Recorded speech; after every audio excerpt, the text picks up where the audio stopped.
this session somehow fits into the main theme of our conference, as it highlights the political conditions for the functioning and study of the world of work, including the authoritarian turn in politics, chronic social inequalities and their consequences for trade union strategies, or of course also intersecting inequalities, as well as the experiences, barriers and opportunities for cooperation between academia and trade unions within the framework of a public sociology project.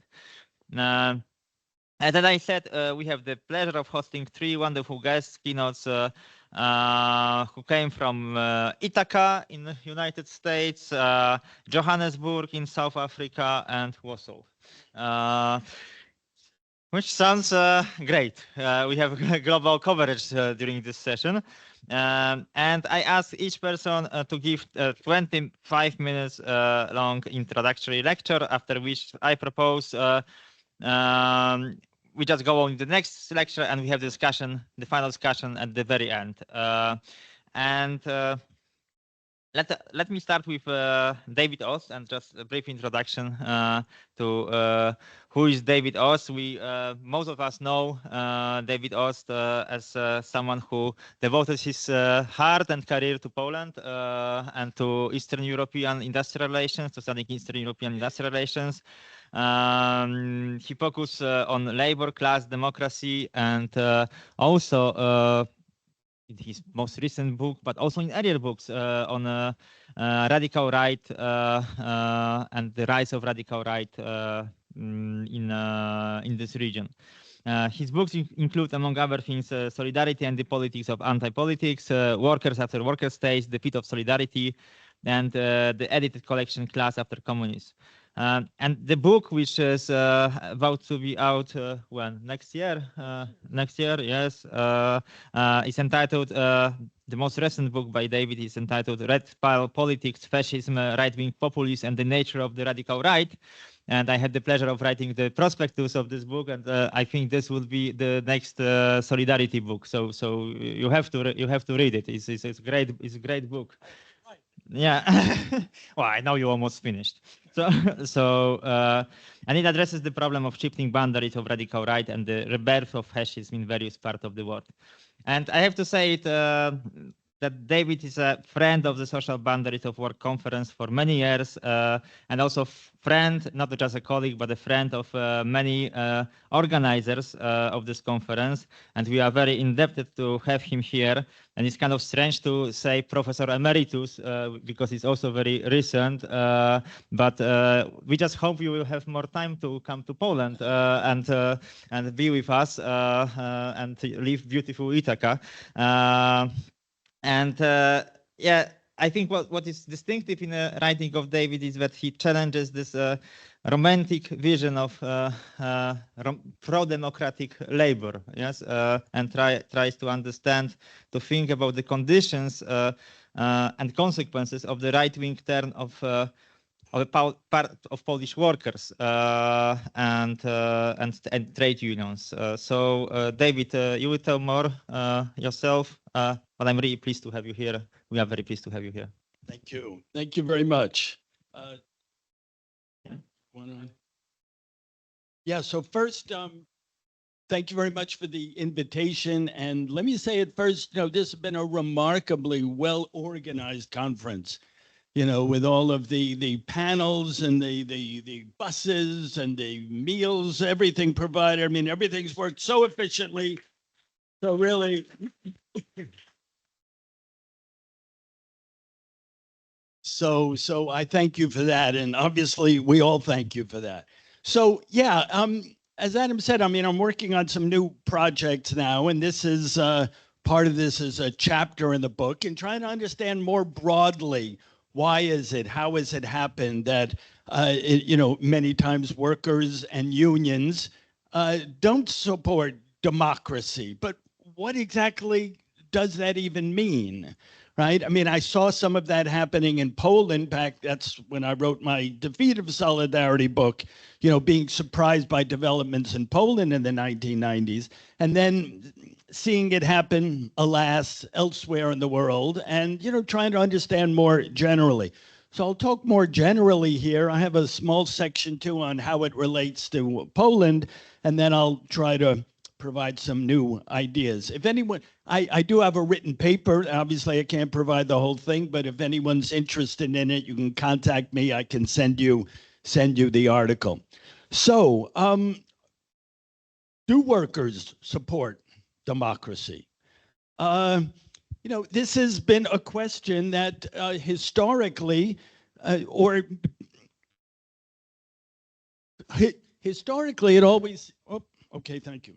Historically, it's been argued, certainly since the 1960s and 70s, that workers are the biggest proponents of democracy. Ruschemeyer, Stevens and Stevens have a big tome about democratization and say historically workers seem to have played the key role. Lately, of course, in the last decade or two, the big discussion has been how is it that workers seem to be a major threat to democracy? And so workers are being understood very differently. Certainly the turn from left to right is well developed empirically in all these different countries. Of course, in Poland, as I talked about it, you know, the workers moving towards the right from the solidarity period under the PRL to the post-solidarity period, and of course, close alliance with peace, at least in terms of solidarity.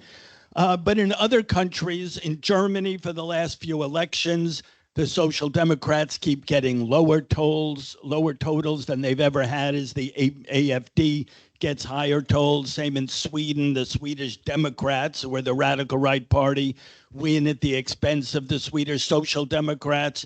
In Austria, that's happened. In France, of course, Didier Eribon has a whole book, Returning to Reims, about the deep support that the French Communist Party had in the working class, and now that area is a base, if not the base, of the Le Pen movement. So in order to understand this, though, we need to break down different categories. And so,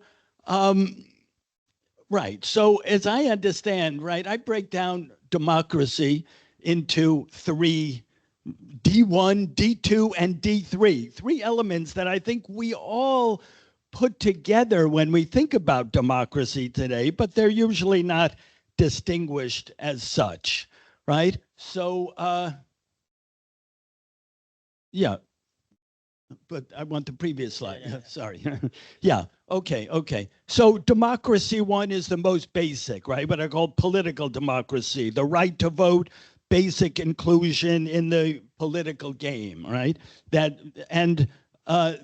our most basic idea. And certainly in the articles and the work in the 60s and 70s, they pointed out that workers did indeed push that, because after bourgeoisie got a lot of rights for itself in the 19th century against the aristocracy, which of course barred any kind of democracy,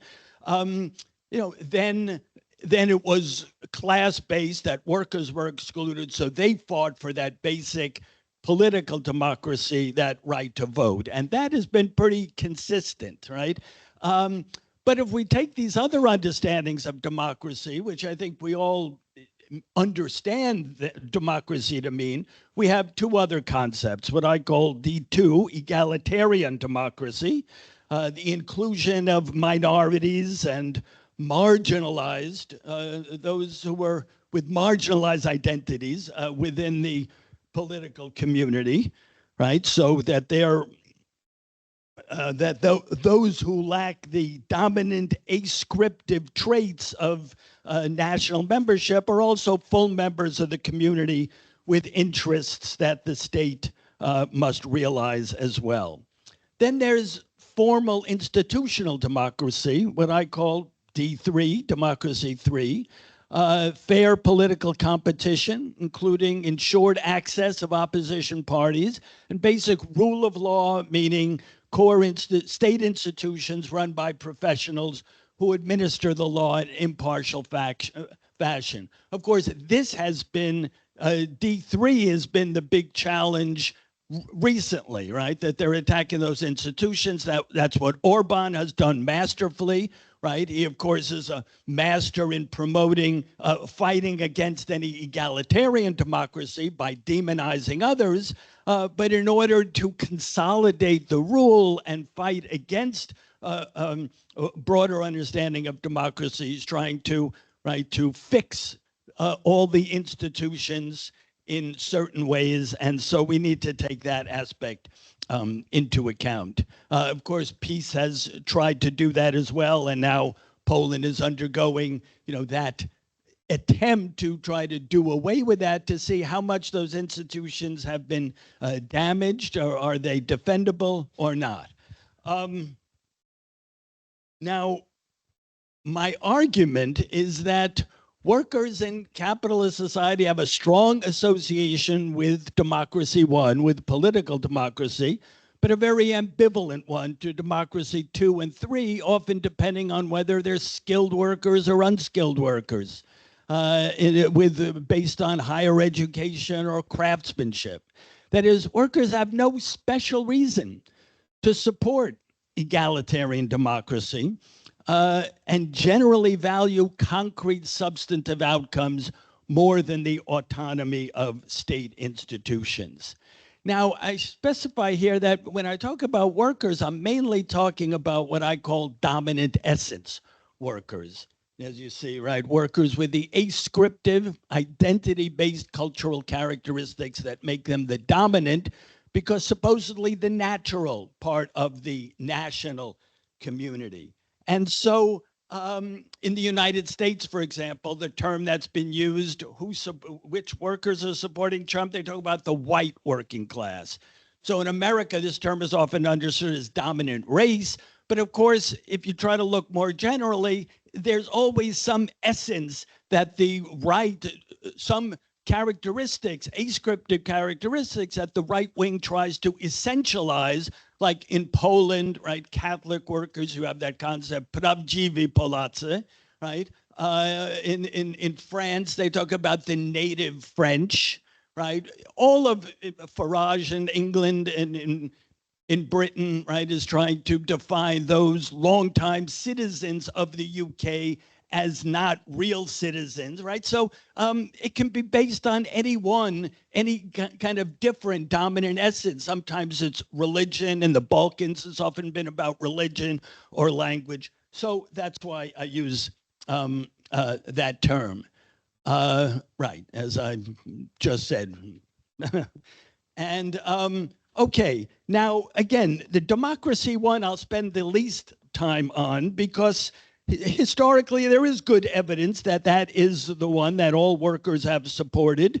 In the 19th century, when that became a big issue, whether to have democracy one, the right to vote, you had the first major movement pushing for that was the Chartist movement in Great Britain, of skilled workers, right, who couldn't understand or wouldn't accept the fact that merchants and the emerging bourgeoisie had political rights, and they didn't. So workers, skilled workers, were trying to arrest their descent into becoming wage workers, and the new wage workers emerging from the countryside were those who, once they emerge from the countryside and become part of the working class as a part of the as opposed to the peasantry, they no longer have any protection whatsoever, right?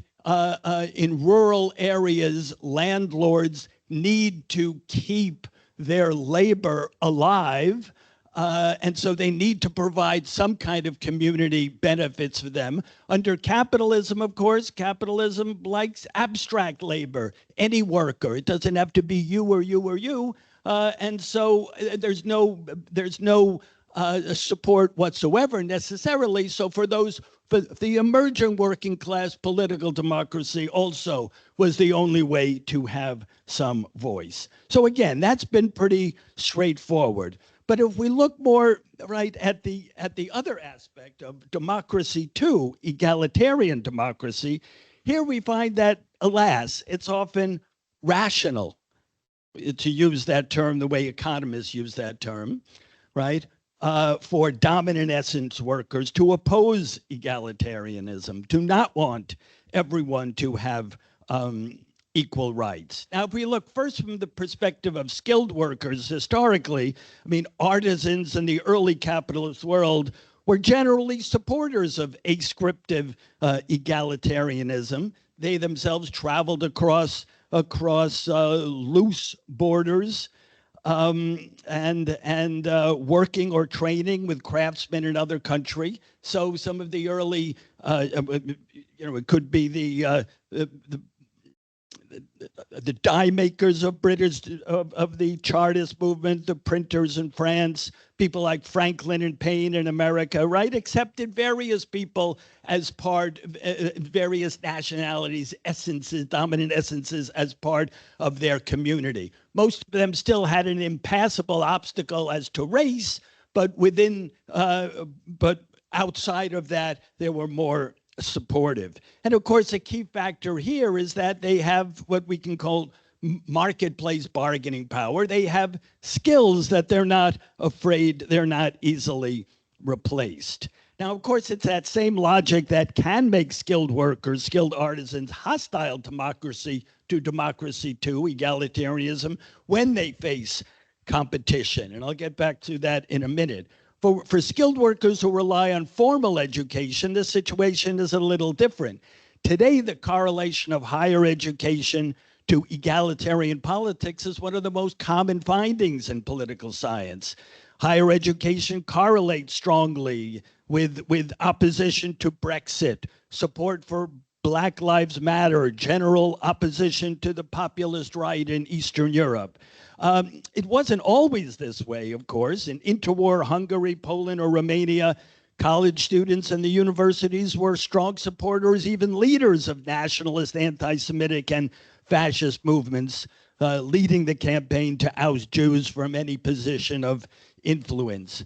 But much of this changed beginning in the 1950s and 60s when higher education changed from becoming exclusively an elite matter to a more mass phenomenon, right? As the state grew and needed more people, as teachers, healthcare workers, intellectuals to power a modernizing economy, university education became open to non-elites, many non-elites. I myself, working class parents who barely went to some college, and I was the first. I'm born in 1955. The first to go to a four-year university. So there's that big kind of change there. Now let's look though at the reasons why there's so much or often opposition to those, particularly on the part of those who don't have much marketplace bargaining power, why there's often this opposition to it. And I want to look at two theoretical accounts of this, both articles or texts from the 1970s. This is, you see, an influential piece by Edna Bonacic from 1972, who argues that when faced with a challenge from lower payable, because of their identity, from lower payable marginalized essence workers, then dominant essence workers have historically tried to maintain or improve their own class position by two different ways of ethnically splitting the labor market, which she calls exclusion and caste. So exclusion holds when workers organize to keep out or remove class comrades or those in the same class of a different identity who, by virtue of their lower status and their often shorter time horizons, are desirable for capitalists seeking to lower wage costs. Right? So the USA Chinese Exclusion Act of 1882, the white Australian policy of much of the early 20th century, these are classic examples of this politics of exclusion led by labor movements, right? Very clearly anti-egalitarian. We're defending the dominant essence working class. On the other hand, caste caste is an aspect of turning potential rivals into subalterns. The examples of Jim Crow or apartheid South Africa. So this refers to the arrangement by which dominant essence workers, the arrangement sought by dominant essence workers when a script of others cannot be kept out, either because they're already present or because elites defy laws and keep bringing them in. In this situation, the dominant essence seek to restrict the other's possibilities to marginalized and dirty jobs and to reinforce inequality by supporting limitations on these others' educational and political opportunities. So again, apartheid, Jim Crow, and as she puts it in a nice line right here, the solution to the devastating potential for dominant essence workers of weak, cheap labor is paradoxically to weaken them further until it is no longer in businesses' interest to replace them. So both these approaches, caste and exclusion, point to the fact that while capitalists are usually equal opportunity exploiters, right? They seek the lowest labor power and happy to employ anyone to do so. A group of workers can obtain an advantage by being the only workers that capitalists exploit, i.e. that capitalists employ, because it gives them a bargaining power that they otherwise lack. Again, that's available only to dominant essence workers. Now, where Bonicic is rooted in a Marxist approach, the other, I think, important way to conceptualize this is through a Weberian approach. Frank Parkin, as you see the title here, from 1979, right, who has a different conception of class according to which any group in this Weberian understanding seeks to gain and maintain an advantage. So social closure is the point, is the concept that Weberians use. It's an aspect of certain groups trying to close out opportunities for others. Of course, capitalists do this by having property, by having rights to property, right? That guarantees by law their privileged position. If you don't have property, you don't have those same rights. In more modern times also, there's education, right? Also providing certain rules that keep others out. Now, so what has happened, of course, historically in this approach in looking at class struggle is that workers, of course, fight back, and their chief method of doing so is what he calls usurpation. That's not relevant here.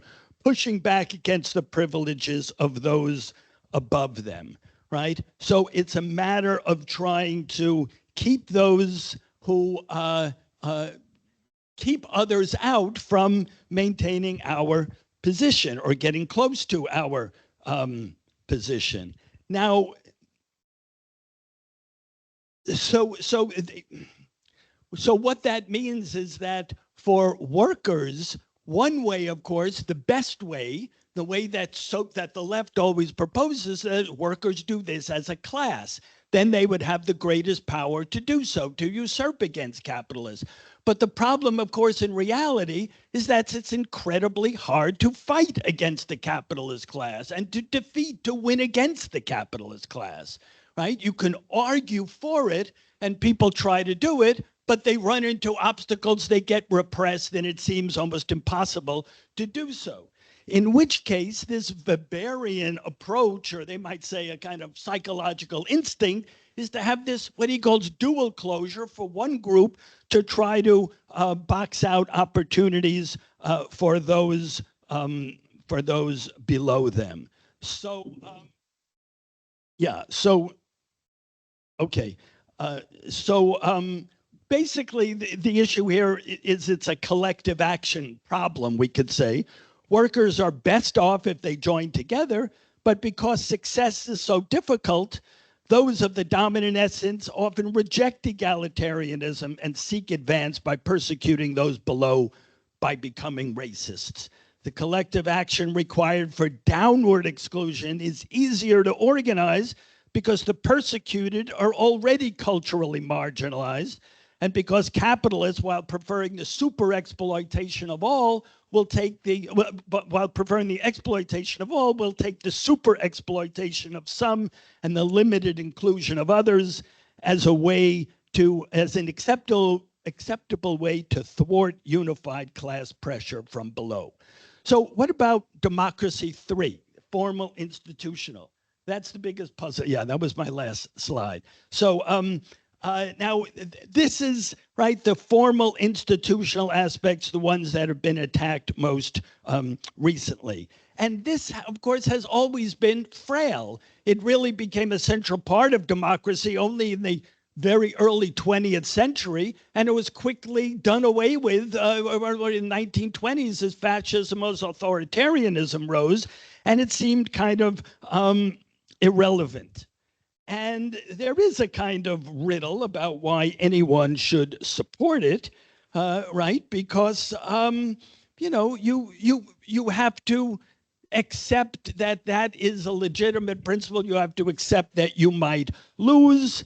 And often it also seems a very distant kind of phenomenon. So I think, you know, how workers relate to democracy 3 probably depends on where they stand in terms of access to the state. So again, the huge expansion of the state in the 60s and 70s meant a concomitant expansion in the number of higher educated state workers, teachers, researchers, healthcare workers, many of them the professionally educated children of blue-collar workers. We would expect these to defend the professional autonomy of institutions, since with their qualifications, they would be the ones participating in and leading those institutions. We would expect them to support formal procedures, since often lacking an elite pedigree, they owe their advance to the following of formal rules. And indeed, we do see a very strong connection everywhere between these kind of formally educated workers and acceptance of formal institutional democracies. For those without such educational resources, who might not expect to see the inside of a courtroom except perhaps as a defendant in it, the formal independence of state institutions can seem like an irrelevant abstraction, especially in tough economic times. 3 minutes. Okay, I'll try to skate through quickly about the phenomenon of Polish Solidarność. Because originally, of course, in 1980, it worked kind of in an opposite way, it seemed. The one demand that workers in 1980 did not push for was for formal political democracy, the right to vote. Many wanted it, of course, but they knew that that was unattainable, and that was not the big struggle in 1980, in the 1980s. As for democracy 2 and 3, there was an important and a real attempt to show that we are behind that, right? This idea of inclusion, that we include everyone. There was a famous letter to the workers of the Eastern Bloc. Of course, there were voices coming from nationalists, anti-Semites that the leadership always tried to clamp down on. And as far as democracy 3, formal institutional, all of Solidarity during its legal time was based around showing that we do things democratically according to formal rules, everything is open, so it adhered very closely. Of course, since the transformation, then it's gone back more to that norm that we see in the West. That is, democracy 1, political democracy, everyone is still committed to that. Yes, we must have the right to vote, but democracy 2, again, the way in which both Orban and Kaczynski and the other have been able to use the threat of migrants and talking about that, right? Keep them out. This is important for the working class. And as for democracy 3, right, this attack on institutional autonomy, again, labor has not totally fought that at all. So it goes back to that kind of norm. Now, just a couple of final observations. we do see things changing. Oh, and by the way, I should say, I look forward to hearing from union activists who want to challenge this claim. I'd be very happy to learn that I've missed a lot of things and that I'm wrong in many ways. So please feel free to challenge it. I want to point to two new developments that seem to indicate some changes.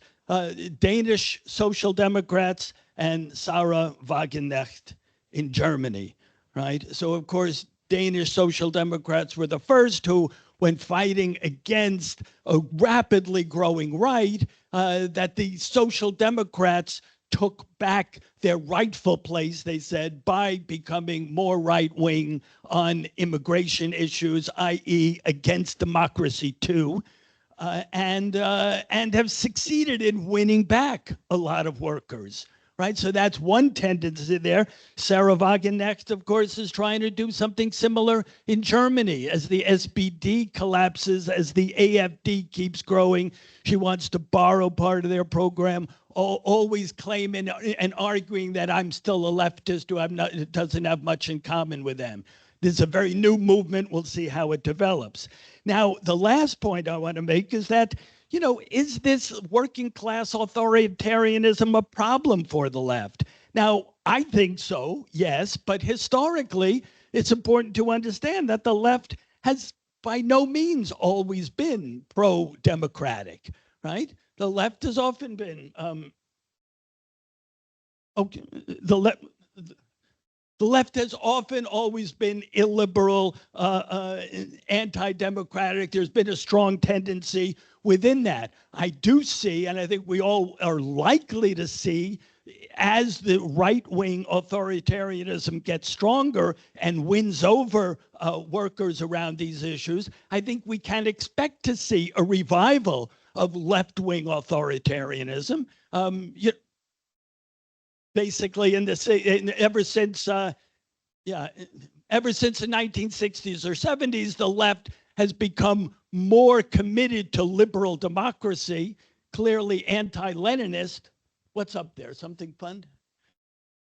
Okay. Anyway, so, you know, that's the last point. So I personally don't like this trend. On the other hand, as that right grows, you may well see a rising left authoritarianism is the only way to challenge that and to win back a working class who the left might think also is not committed to democracy. Okay, thank you very much.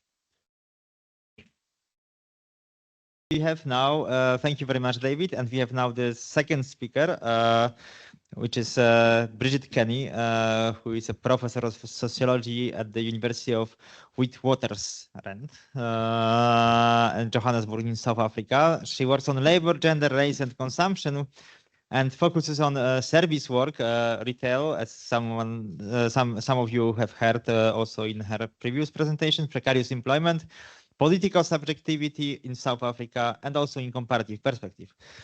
She wrote, among others, a book on retail workers, worker politics, race and consumption in South Africa, and Walmart in Global South, and co-edited with Karina Bank-Munoz and Antonio Stecher, a book which I just mentioned, so Walmart in Global South. She serves on editorial and advisory boards of African Studies, the Work in the Global Economy and Global Labor Journal.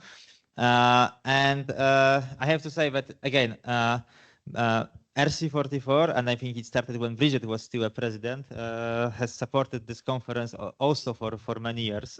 So we are really grateful for this sponsorship. This year also is co-organizer of the conference, the Research Committee 44. And we first met, I think, in 2010 in Gothenburg, when I joined the RC44 board. And since then, we had a lot of fruitful conference meetings, of which most reflected our common interest in the intersection of labor and academic research.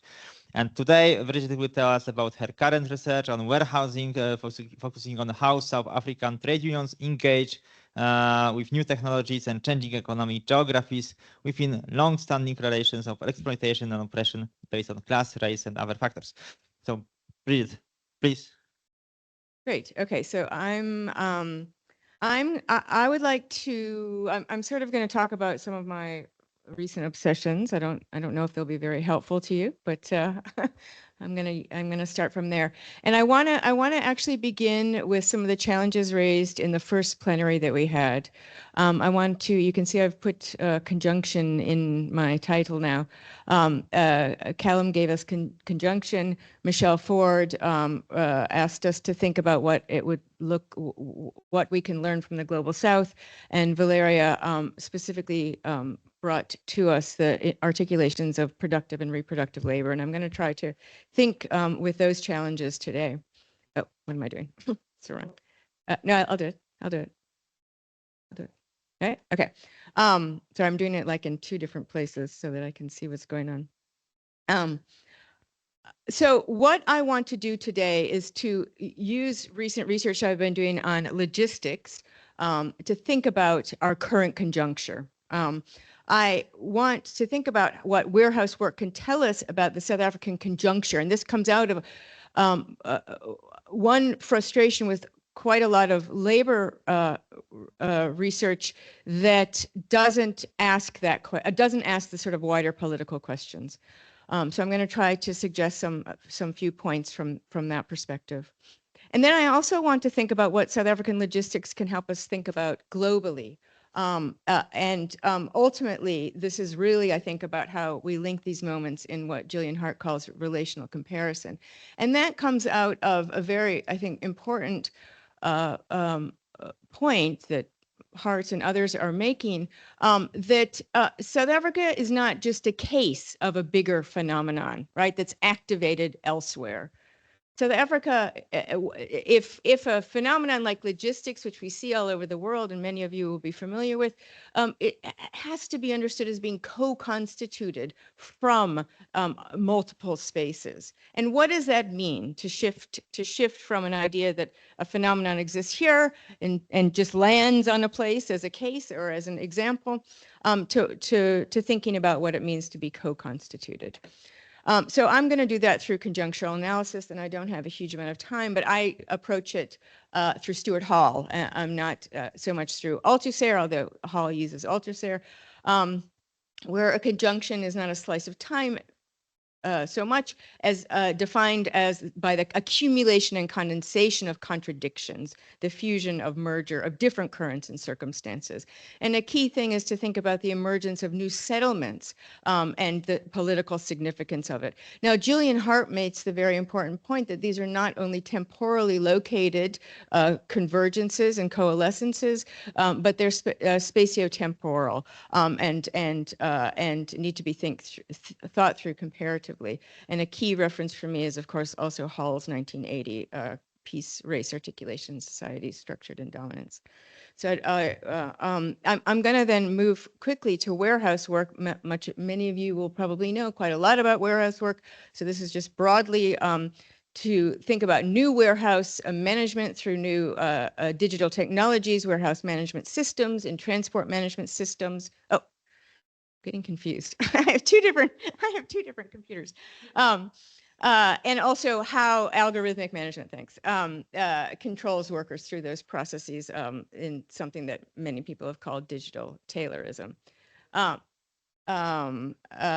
Okay, so I'm going to quickly start with the labor process, but I don't want to. I'm gonna do that quickly. Now, normally in a labor conference, I would spend a lot more time on the labor process, but I'm going to try not to do that now. So very quickly, the key point about the research that we did, and we did research in about 17 interviews, qualitative, really amazing interviews across two firms, road freight and logistics and e-commerce. I'm going to talk about the e-commerce interviews today. But we see pretty much what we see around the world. It looks like Amazon workers. You know, you'll know about Amazon workers. It looks like Amazon workers. It's algorithmic management, handheld scanners, hourly productivity rates, punitive management, real-time surveillance. The workers, you know, the technology ensures that all mistakes are attributed to the worker. So here's a quote.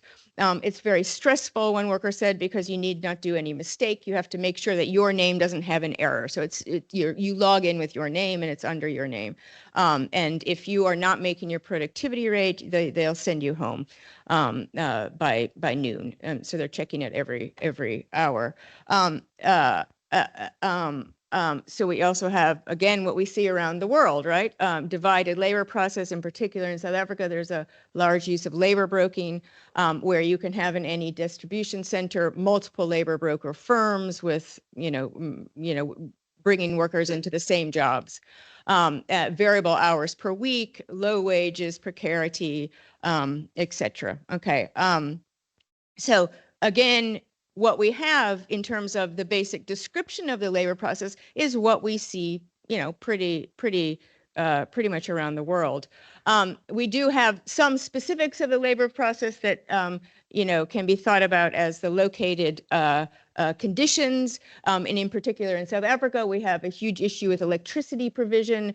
We've had regular electricity outages called load shedding. Workers bear the consequence and the risk of that, and it affects their rate, and they have to kind of find mechanisms to absorb that and continue with their rate. So that's very quickly then, just some quick comments on the labor process, because what I want to do is to think about that general labor process that we've described across contexts, but think about how it relates to the South African conjuncture. So first, to move to capital, again, in terms of the wider critical logistics studies, there's quite a lot written on this, where we think about how capital is shifting investment into circulation and into logistics as a new locus of the generation of value.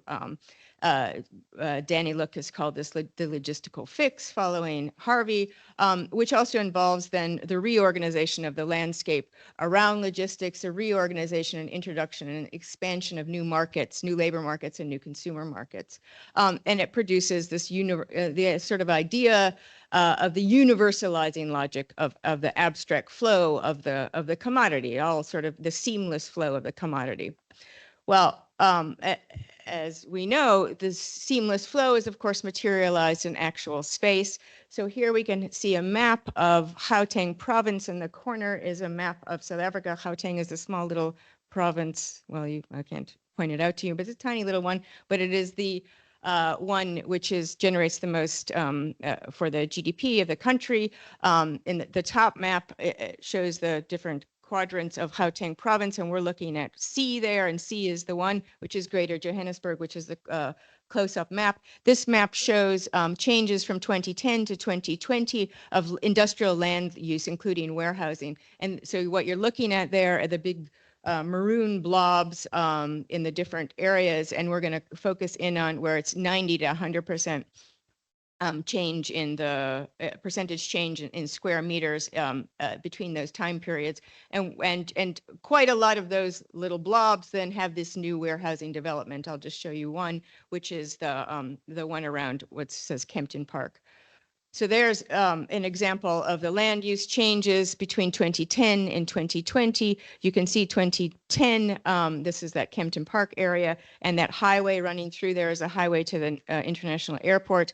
You can see the circles mean irrigation, agricultural land and irrigation, and now they're filled in by basically warehouses.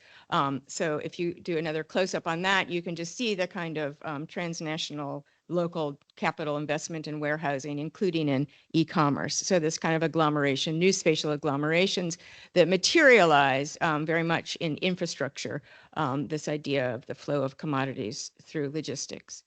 To focus quickly on e-commerce, then specifically, e-commerce was something that South African retailers knew about, they would speak about, whatever, and it wasn't until COVID that suddenly it actually became possible and substantiated in practice. So we have a fairly, it's still fairly small percentage of overall retail markets, around 5% now. But you can kind of see the immediate increase, and people expect it to go up. So it wasn't even expected. A whole lot of actual changes had to happen to the capacity for consumers to be able to order stuff online and to be able to receive goods at their door in the context of South Africa. And that's basically COVID helped that happen.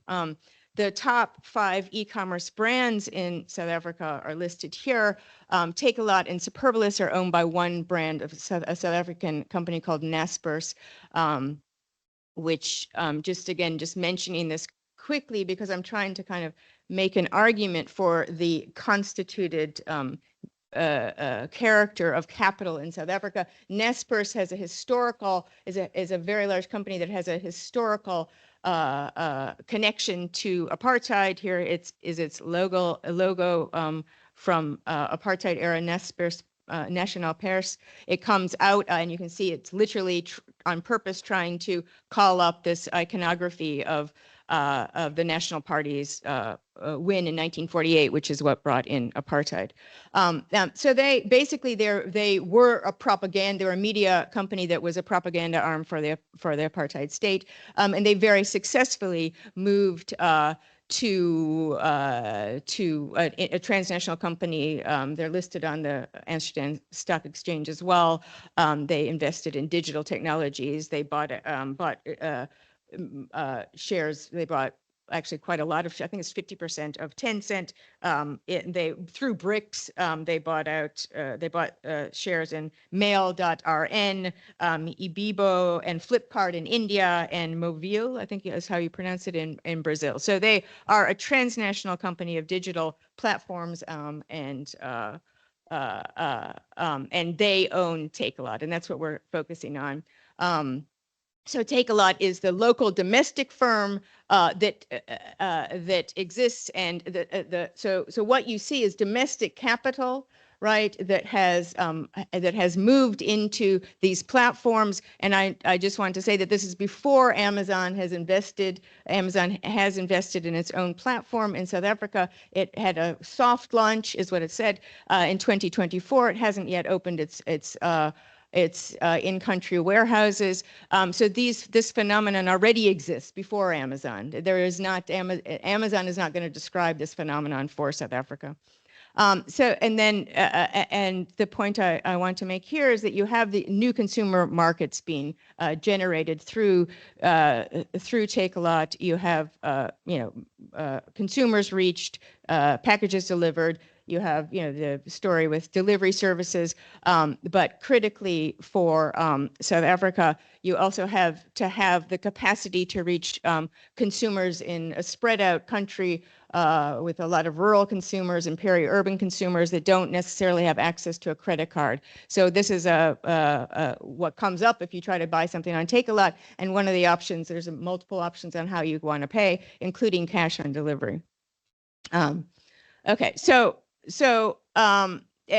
there was a very successful reinvention of itself as a company around the idea of the consumer inclusion and consumer belonging. So here's a quote from Takealot's annual report. Takealot stands out for having made these services as widely available as possible, notably by offering them in informal settlements from the start. Equitable access and availability have always been a core Takealot principle. So we have inclusion and national belonging happening through consumption, which is brought to you by Takealot.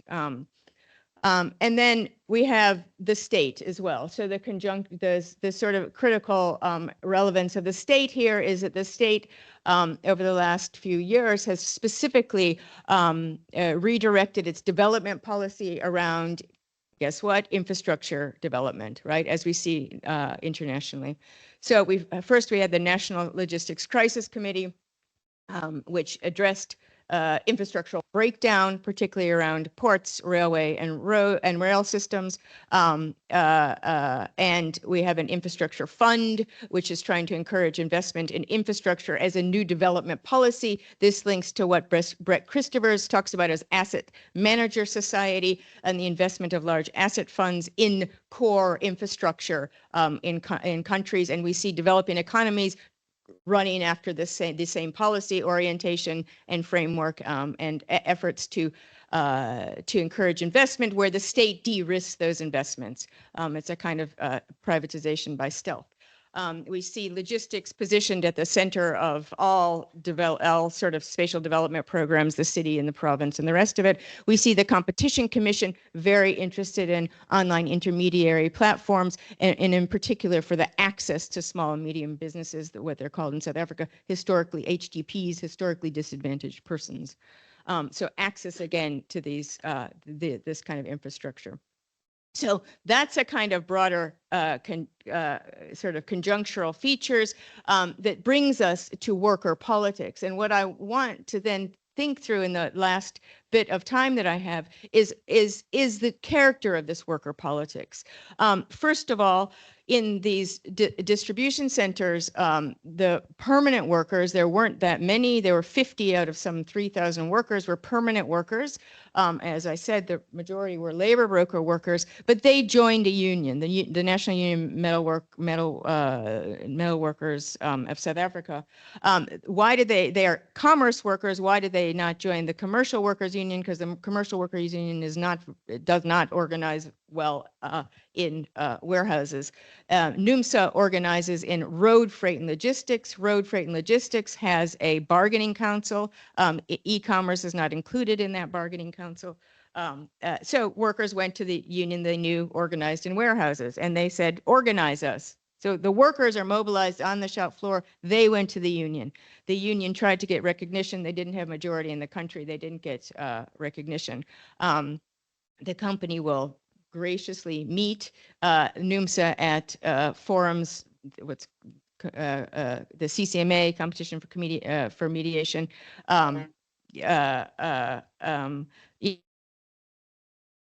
which the workers feel like is a gain for the union, but of course is is an existing right. But other than that, they take off union subscriptions. But other than that, the union doesn't have a relationship to the company.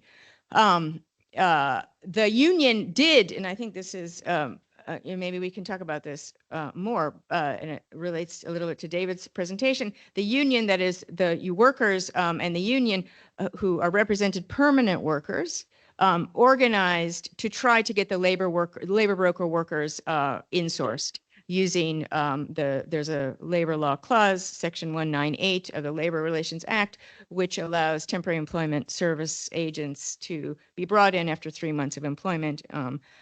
And the company was kind of moving on that, and then nothing has resulted. So again, the workers are stymied in it. So in other words, this major line of division, which has over the last, say, 25 years, been an very important point for dividing workers on the shop floor, was one that the union tried to organize across. Okay, so the last quote, a worker explaining why the two quotes on the page, workers are explaining why they're joining. First, the language is to secure our future, to try to get a pension, right? So I think this is really interesting and important language to understand worker politics. We need to leave with something, the worker said. Okay. So then you also have labor broker workers.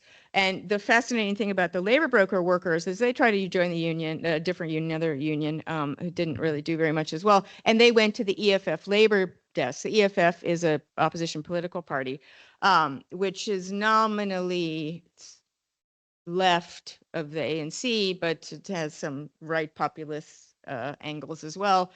And they went on, the EFF labor desk went on strike, and it was around, the workers went on strike using the support of the EFF labor desk, and, it was around extended hours of work, and also in sort of erratic hours. And they did gain some small wins, and mainly, as the worker says at the bottom, one thing I know, no one wants to face the EFF, because their sort of politics is to have spectacular protests outside businesses and cause a lot of media stir. But so that was it. That's the labor. That's the sort of trade union presence in these shops. Even though we've seen the growth of warehousing, a little bit on the growth of warehousing. But I do want to say a couple of other things just to get a sense of worker consciousness as well, or at least what we used to talk about as worker consciousness.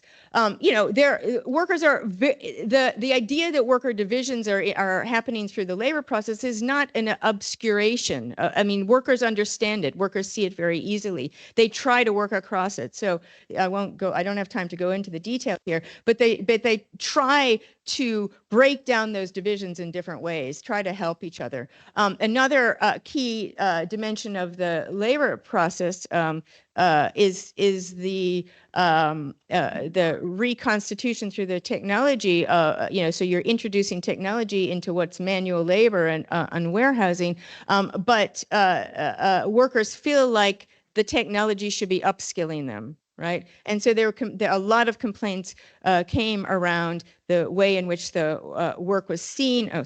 Was seen as de-skilled, even though they were using these apps and they had to do all these processes on the apps, to do what they needed to do, and that they had little opportunities for promotion. They experienced that not just through the introduction of the technology, right? And there was no protest around the technology. They liked the technology. It made them feel like, this was, like, as I said, kind of some kind of skill.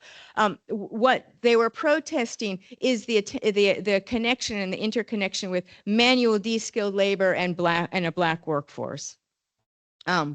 Okay, so my very last point before I move to my conclusion then, and I think this is absolutely, for me, this is absolutely a quote from a worker that, in a sense, summarizes the reproduction of the positionality of Black workers in the country, and also speaks very much to the possibilities and aspirations of workers. So it says, and it links precisely to the nature of the reproductive lives of working class people in South Africa now. The worker says, like when we look at the creation of RDP houses, the Reconstruction and Development Program, which was a social welfare program that was introduced in right after the change to democracy. Thank you. They say the pressure, that is the overcrowding in settlements, he's saying. So the state gave us houses then. There was never enough houses. There's been contestation over that. He says, if people are permanent, the person goes to the bank and says, bank, I am tired of sitting under the river. In other words, I'm tired of sitting in a flood-driven informal settlement. Can you please give me a loan? A bank approves a loan, and the person goes down and buys a stand and whatever couch to sit on there with the family maybe, while raising money and paying whatever. The aspiration for political inclusion of Black South Africans 30 years after democracy is the job to get the loan, to get the house. Okay, the loan is it's not questioned, right? That step in the signifying system is there. So then just to conclude and to try to bring this together, so the conjuncture and its contradictions, I think, are brought up in each of these sort of interconnections of forces and relations. Capital investment produces logics of deterritorialized capital through the efficiency of digital technology while reconfiguring spatial landscapes in Gauteng. State-led infrastructure development vis-a-vis private property, investment in ports, roads, and rails, where the state de-risks investment in a new developmentalist agenda, which is global in scope. This is development, but managed as technical necessity. New technology viewed by workers as requiring skill reproduces a racialized lack of recognition of skill. E-commerce maps then onto an existing labor regime, the non-recognition of skill, the presumption of a low wage Black working class bulk labor force, as I've written about before. Black working class collective action is there. There were both sets of workers struck, and they're trying to organize to gain inclusion into workplace decision making. But it's in very minimal terms, right? There's aspirations which was an ANC slogan, for a better life for all, to getting out of the segregated townships and informal settlements, but through debt and consumer participation. And the question for me, if we think about Hall, is this a new settlement, right? And this is a question in South Africa. The ANC has lost its first, it's just in April of this year, lost its majority. The Liberation Party lost its majority, and we're in a government of national unity. And there is a clear feeling that the center doesn't hold. So how do we understand politically what that means for the working class? And I think in some ways, David's presentation might give us some answers. Thanks.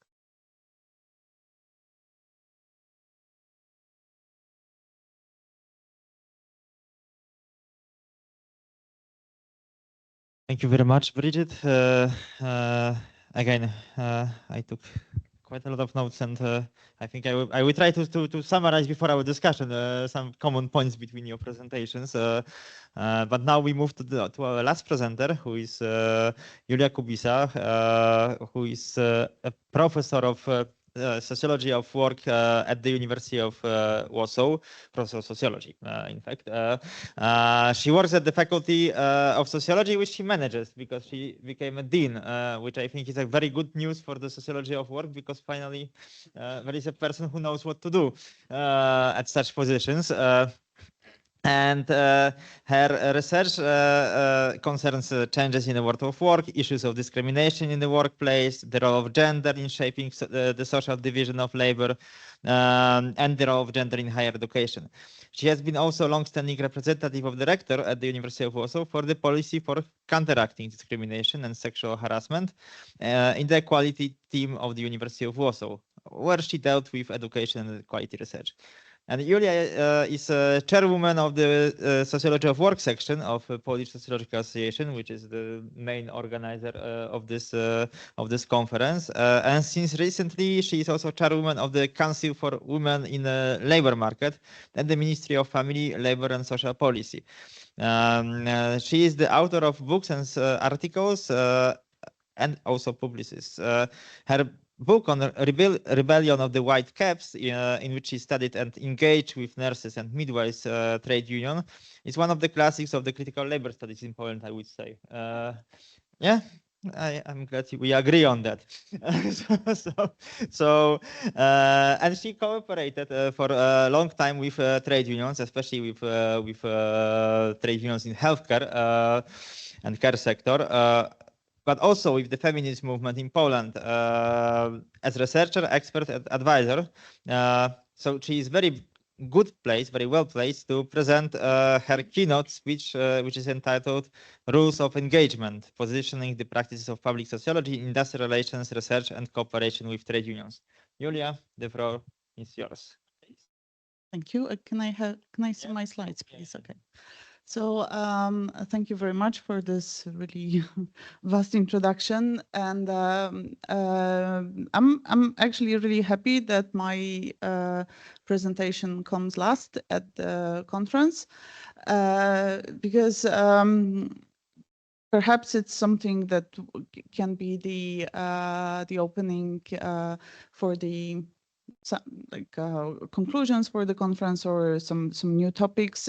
Well, generally, what I aim to do in those next 20 something minutes is to share my reflections, so that are based on this variety of experiences that Adam mentioned. So we can call it slow science, we can call it just slowing down and looking at ourselves. And maybe it will turn out that I'm just the Captain Obvious and I'm saying things that everybody knows, but maybe this will something that will sparkle some questions at least. And I was when I was thinking about the how to start this presentation, I thought that it was really interesting that I started my presence at this year's conference by chairing afternoon session on the open day was the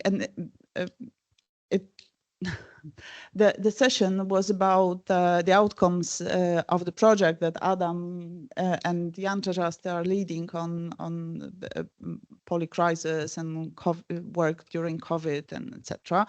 And they produced recommendations for all the social partners. And then we had the discussion with the social partners. So we had trade union representatives at the present at the debate. We had a representative of the local government, but the representative of the employers, well, didn't manage to arrive. And on telephone, he said he got lost. So, yeah. So that tells us something. I mean, that's just a picture, but it tells us something how sociology of work tries and accomplishes cooperation and dialogue with trade unions, and how different social partners in social dialogue treat the dialogue with academia. So I thought this, like, the start was the dialogue and recommendations, and the end was this presentation. It's just a nice fit nicely all together. Yeah. So what I aim to talk about. Can I just have the yeah. So I'll be sharing with you. Yeah. Okay. Yeah. I'll be sharing with you some of my. I really like the drums that just keep you awake. I think these are drums. I don't know what it is. So I'll be sharing with you some of the questions that were revolving in my head for some time, and every now and then I'm trying to look at it closer and more closely and think about the answers, or just like, then I come up with new questions. So I titled my presentation "Rules of Engagement," but actually there will be more about questions than less about setting some rules. So generally, my question is, what is in the relation, in the interaction between the researcher and trade union? And I think that this is the question that, even though many of us do the research on trade unions, and many of us cooperate with trade unions, this question doesn't surface as much as perhaps it could. And while I was more engaged in the industrial relations research, I felt that I lacked the proper framework to address it. So I'm framing my questions and my reflections within the public sociology approach, and I'll try to look at the challenges and the shortcomings, the pitfalls of applying public sociology approach in sociology of work and in cooperation with trade unions. My basic question was that, if we apply public sociology to research on trade unions, are there any limitations on our research? Well, basically, can we criticize trade unions, especially if trade unions, like in Poland, are under attack? And I'm really happy that I'm in the same panel with David, who was who criticizes trade unions, and who is very inspirational in his deromanticization of different forms of labor activities and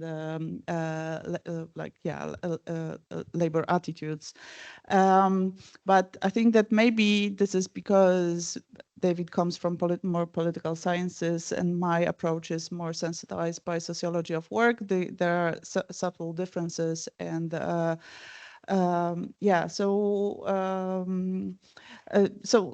so that would be the first question, and the other one would be: if we are doing research, are we treating trade unions as any other kind of organization, or is there something different?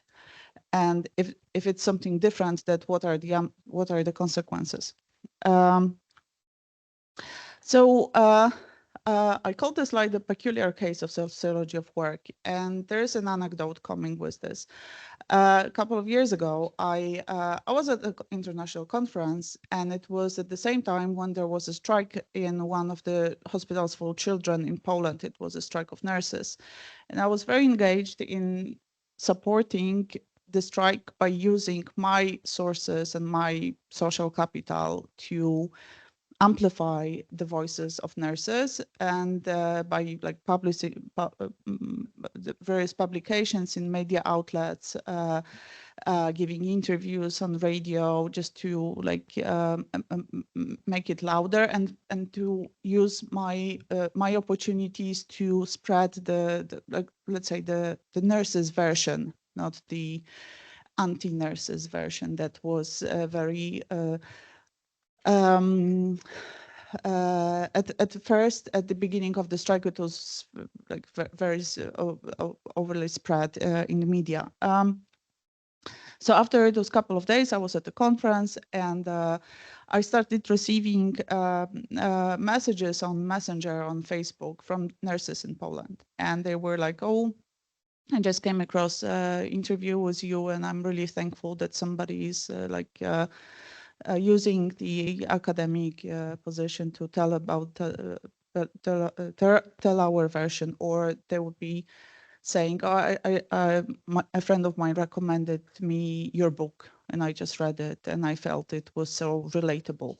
And I was sitting at the conference with my colleagues who are sociologists as well, but they are in different subdisciplines of sociology, and they were. I showed them the messages, and they were like, "Well, the people that we interview, they never get back with some messages on Messenger, and this is what is going on here? We just like hit and run when we do our research, especially that some of them, for example, they do research on social movements that are, let's say, far right, or social movements that they are completely, they don't have anything in common with them. Or they just do research with some, I don't know, family studies or something like this. So they do interviews with people, treat them with respect, etc., but they don't have any contact with them afterwards. And then I thought, okay, so maybe this is, I didn't think it was maybe it's something, but I thought this is something that really makes sociology of work quite peculiar, quite specific, that we are basically really close to social partners, and especially trade unions, and that's like the part of our story. If you look at the really interesting handbook edited by Paul Stewart and other colleagues on the Handbook of Sociology of Work in Europe, it gives you a very interesting, very diverse picture of different ways how sociology of work in Europe is being conducted, is being like elaborated, what are the different origins and different stories about it. But what is more or less common in different countries is that it is close to social partners, more to trade unions, and siding with trade unions, using different methodologies to examine the working lives experiences. It's very often is against the current political trends. So especially with the rise of neoliberalism, it was very against it, closer to the working class, working people, working lives. On the other hand, it followed the. You cannot say that it's like a very radical subdiscipline. I mean, it's not like rebellious or something. It's, I mean, in 60s, the more research was on the white working class in big factories than on the peripheral workers. But still, I would say that this closeness to trade unions and being engaged and being political is something that is more characteristic for the subdiscipline than the other subdisciplines in sociology. And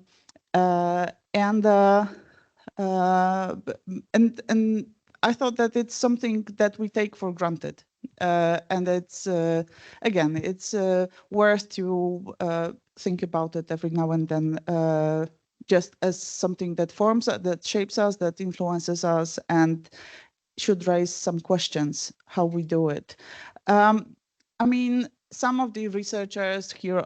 We have a quote from Richard Hyman, one of the godfathers of industrial relations research, who, I mean, he's very open about taking sides, and he says like, well, I'm not, I cannot profess neutrality. So my heart and my research is with trade unions, because trade unions are democracy.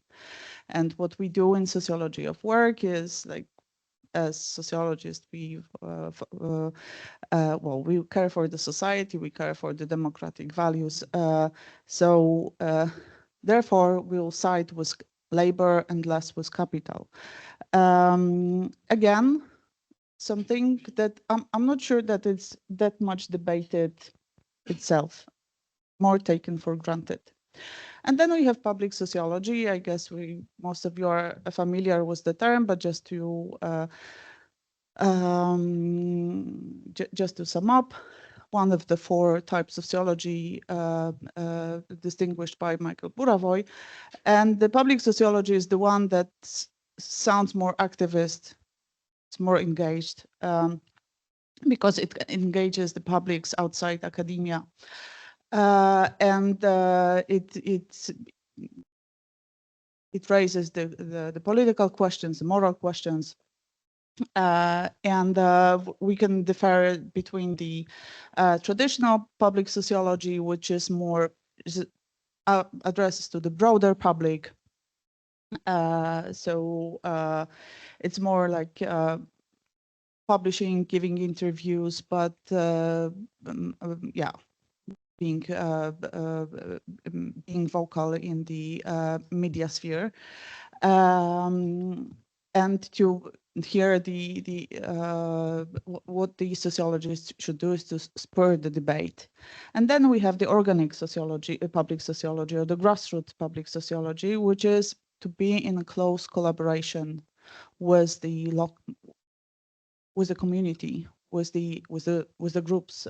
So this could be the labor organizations like trade unions include here as well. And the idea is that we as academics have the specific position that we can use to amplify the voices of those groups that are marginalized in the public discourse. It sounds nice and sounds controversial for some of the researchers who think that the science and even sociology should be neutral. And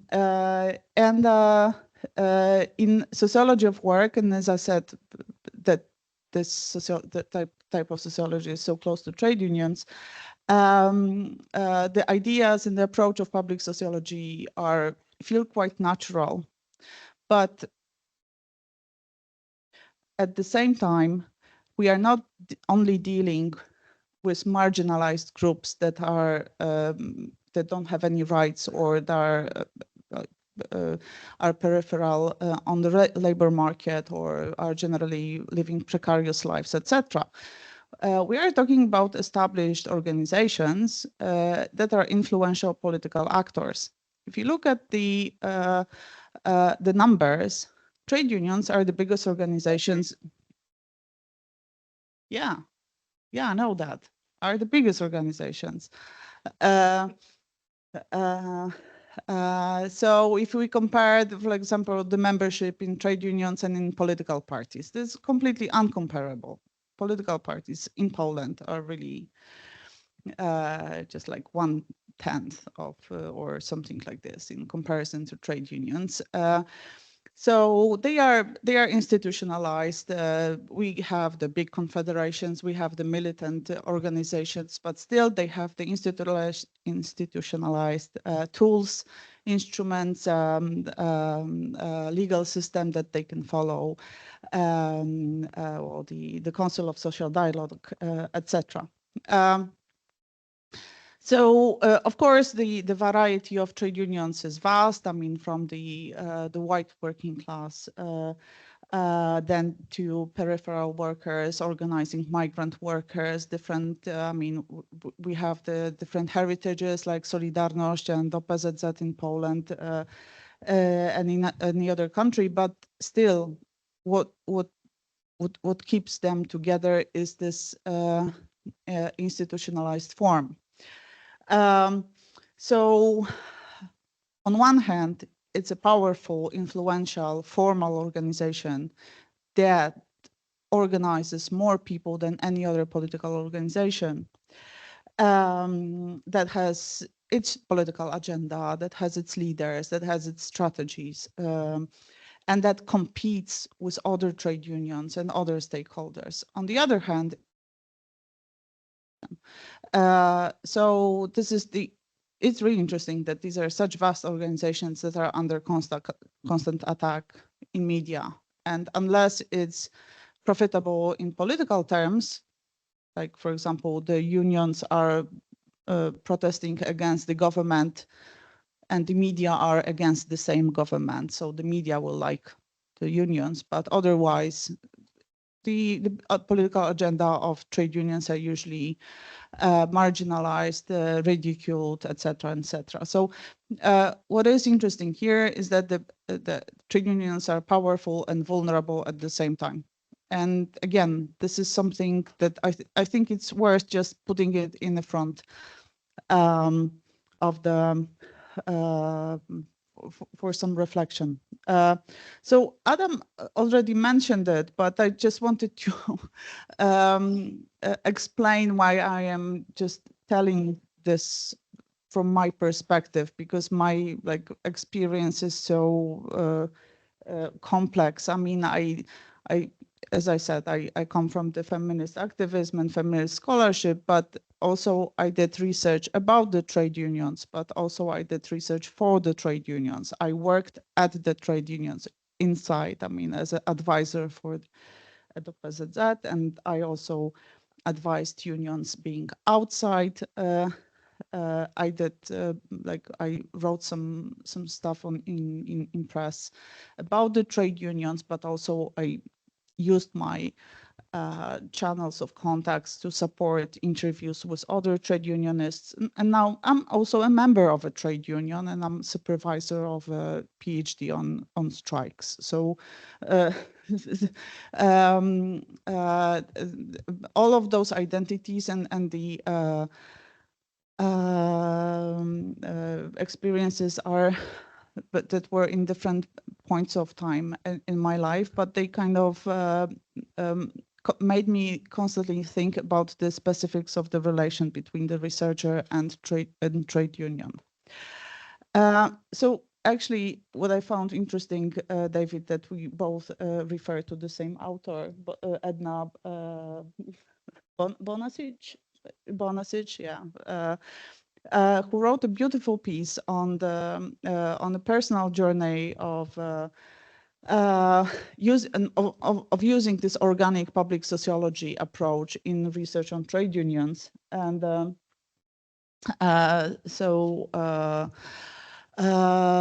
and she distinguished the sort of 4 traps for the researchers: access, betrayal, human subjects, and career issues.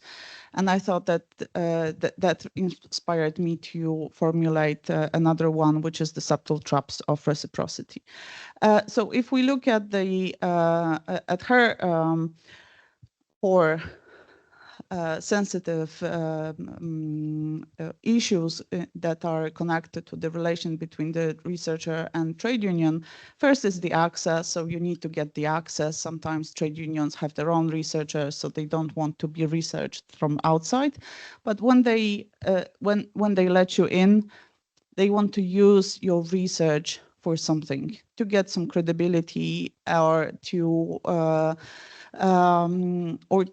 have some kind of an impact on your research agenda, which is, well, obvious in terms of like studying political organization. So, so here it is the question of the freedom of research. How much can you be influenced by the organization that you're researching, but at the same time, you can get valuable research feedback because these are people who are really interested in what you're doing. I just made a note in here that the difficulties in access also refer to the low trust due to the media attacks. So you really need to prove that you're trustful first. And then there's the betrayal, which I think is really interesting in connection to the being sociologist. So she says, well, I interview many people of power in the managerial positions, but am I betraying them because I will use the knowledge that I gather to help the unions? And there is this really interesting quote. She says, I'm the Robin Hood researcher, stealing information from the privileged to give it to the poor. But it is not a completely comfortable role. I rationalize it as follows: unions are good for society, and that they have, in that they create greater social equality. So this is again interesting. How do we treat interviews with different, the representatives of capital and the representatives of labor? Then the human subjects, and I think we to different countries in Europe as well. So more and more strict research grant policies that she interprets as being more business oriented. So it's more and more difficult to study trade unions. And she says, well, when you're a tenured scholar, you don't have to apply for that many grants and you can do whatever. But when you're a younger scholar, it's more difficult to follow the granting rules and to do what you want to do in terms of research with unions. And this is also about the career issues. So she says, like, oh, many younger scholars are being told that being a trade union researcher is not really good for your career. It's not good for your publications, and it's good for your grants. No. So I thought that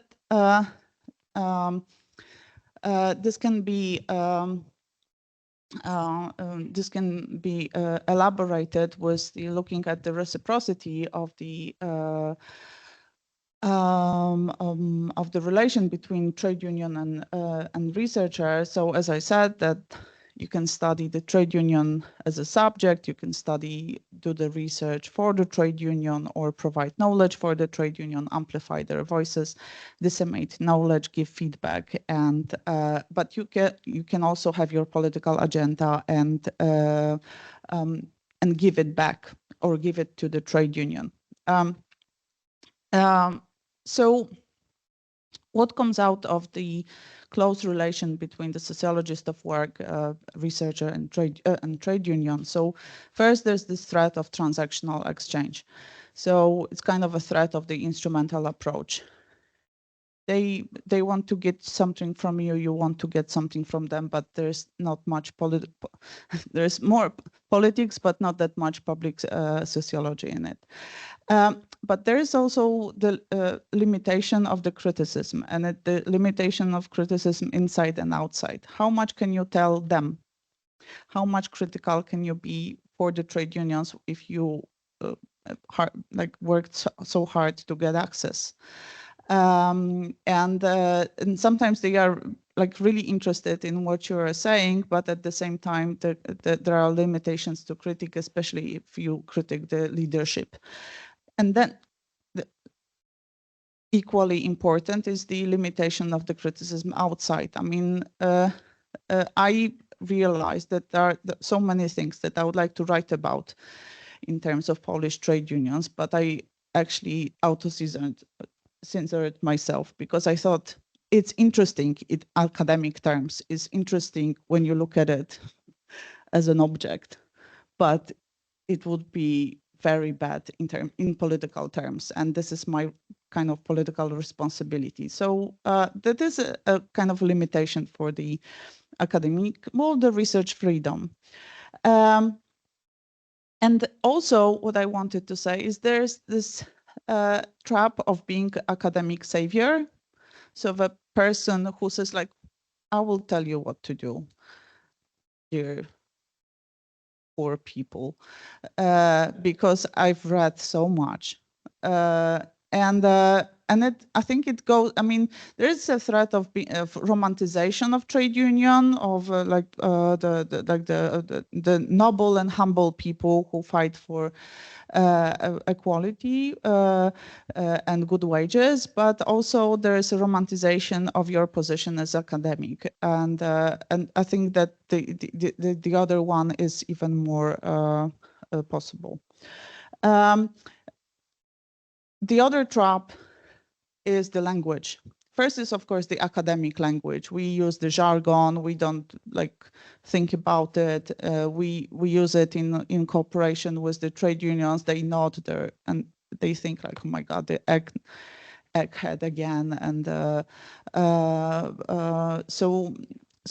there's the academia language is the first thing, but the language of the capital, especially, I mean, in Poland, it was interesting for me to listen to our colleagues from the UK,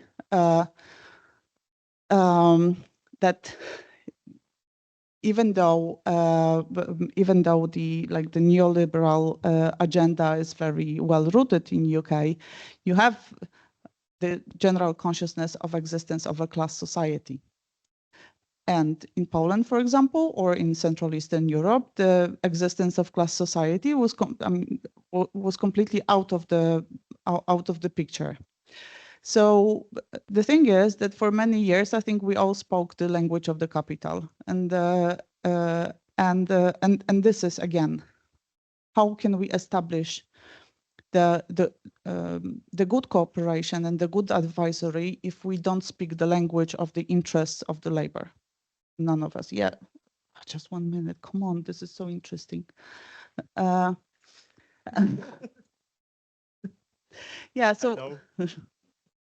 So I just wanted now. I wanted to say briefly about the good case or the happy case and the academic case of my research on nurses and miners, and as apparently my book is the classics, which makes me feel so old. But I mean, yeah, this is it was the happy like story of public sociology in practice. I did the research on nurses and midwives trade union, and I started, you can see 2007, I did I was young and supporting their process. I would come to the so-called Białe Miasteczko every day, and I started doing research on them, and I would refer to the fact that I stayed in the Białe Miasteczko. Then we had like interviews. I observed the strikes. They got me really close to themselves, and I like paid back, not only with writing some academic stuff, but just also the media outreach, etc. Meetings with them, advisory. So there was a reciprocity in a really good sense. So it was empirical because my research was useful for them, theoretical because we learned from each other. about care work, about the quality of care, job quality, very, very inspirational, and also political in both terms for me and for themselves. And just a curious thing, like 10 years after, they gave me a medal for the for being their like supporter. So I'm officially awarded. And I thought it would be the end of the story, but in like 3 years ago, there was another protest in Warsaw, organized by nurses and midwives. And I went there with my local branch of the higher education union just to show support. And they were like, "Oh, you're Julia Kubisa." And I was like, "Yeah, yeah." And they said, "Well, I have your book in the tent." And they just went, because they stayed in tents, and they went to the tent and came back with my book, and here is me with the nurses and my book. And that was the award, really. I mean, like that people are camping and protesting and reading my book. Oh, okay. But then it doesn't work that way all the time. I mean, I did a small research on miners, and actually they let me in and they told me lots of things because they thought, "Oh, you're the Julia Kubisa, you're the trade union supporter. So probably you'll do the same thing like you did for the nurses." But the thing is, I didn't manage to do at the same scope. I did the research. I wrote a nice article for Transfer, so academic outreach. And I did some photos, like sociological photography, and I presented it somewhere, but that's it. And I must say that I felt really betraying the cause, that it was, yeah, I know I'm out of time. So that was that I couldn't fulfill the public sociology here. Yeah, I will skip it. So basically, in the end, are there any rules for the engagement? I don't know, but I think that there are tasks for sociology of work, and I really wish that we had more space to discuss this kind of experiences and the subtle moments of our collaboration and the sensitive elements of the collaboration with trade unions. So we need to reflect more on the power relation between researcher and trade union, because we both have the power. Both sides are in the position of power, but this is different kinds of power. So, I mean, academics, basically we are representatives of the hegemonic discourse. I mean, the hegemonic structures of society. And on the other hand, we have these powerful organizations. What is the reciprocity and what are the limits of it? How does it affect our research, and how does it affect the position of the trade unions? When we say that we collaborate with trade unions, what do we actually mean? Do we pose recommendations to them to do what language, what scope, what is the quality of it, how and what is the outcome of the collaboration? Yeah, and the awareness of being the academic savior. I think that this is something that is very very crucial for here. So yeah, and the last one, perhaps not rules but recommendations, but it was a it doesn't solve anything. Anyways, thank you very much for my extended time.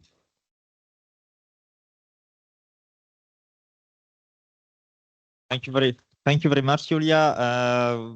We are fortunate to have it as a last session, and then there is this closing remark time. So I hope some of you can still stay with us for the discussion, and for sure there is space to ask questions to our presenters before we close up this conference. So I just open the discussion. Questions? Yeah. So questions now? Okay. That's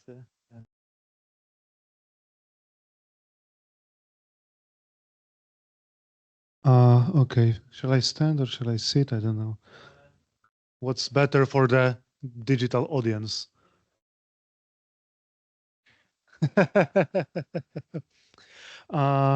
Okay, so one general remark. Thank you to all the presenters. I think I will still have to digest what David mentioned about perception of democracy. So at the moment, I have no questions, but I will have to think about it. But I do have a question to Julia. I mean, first. Thanks for bringing up the issue of reciprocity. Like I've been struggling with it and my colleagues from different projects a lot, and it's a big issue now in anthropology and ethnographic methods, like who studies whom and this kind of stuff. And I now see a lot of links. Like listening to you, I saw lots of links with different kind of collaborative ethnography. But my question is, I mean, it may sound anecdotal, but in the core, it's not. What was the reason for well, I don't want to use failure, but what went wrong with your relations, research, or collaborations with the miners? I'm sorry, I haven't read your article. Maybe it's there, but so just because I already have some ideas in the back of my head. So so then I will tell you if I guessed. Thank you. So maybe. So I should ask now, or so okay. I have a question for David. You gave us the idea about D1, D2, D3, and about D1 as a right of work, D2 as a equality in identity sense or in some different background sense, and D3 as some rights that guarantee, and that now my question, the stable of the system, because the stable of the system, the existence of this system, because what I hear, and I just wanted to give this idea that I think that there is also D0 that should be noted. The D0 that is democracy as a democracy as a rule of demos, of some kind of body that enables the people. And I think that looking at movements such as Danish social democracy, or just popular movements of workers that are against, for example, institutions and guarantees of liberal constitutional state, from the perspective of someone who I will say it, who like to read Carl Schmitt and those kind of political, and also from the perspective of Rancière.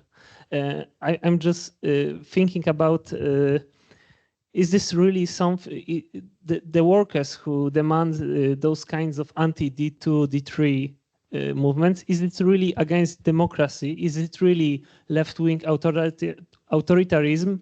Or is it D0 as those people in those movements wants to the demos, the people as a political subject to really rule and really do something? And I think that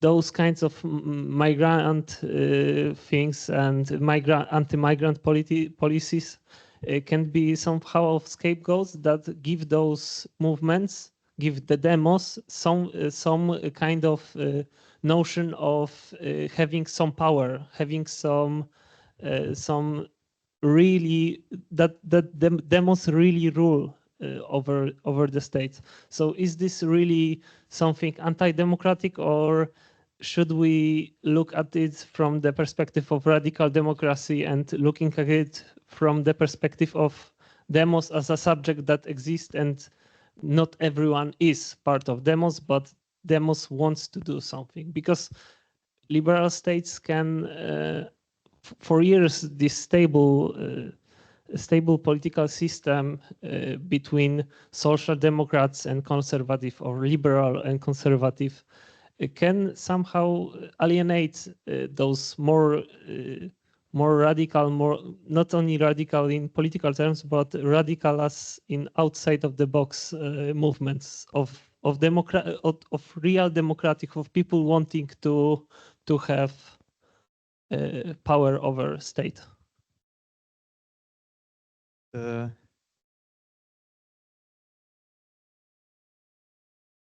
Thanks so much for three fascinating presentations. My question is for Bridget. I think it's fascinating the way that what you describe is exactly the same as what I see in Essex, right? And this really is a new transnational organisation of labour that has profound similarities across countries that are, I think, very dissimilar. And this is actually, you know, whilst in a sense it's boring, that's also a very important finding in its own way. I wonder if you have any thoughts. There's Kim Moody book about On New Terrain, right? He kind of has this very optimistic view of logistics as concentrating large, new, massified proletariats under intensified working conditions in kind of these like peripheral urban locations with their hands on kind of a choke point of capital.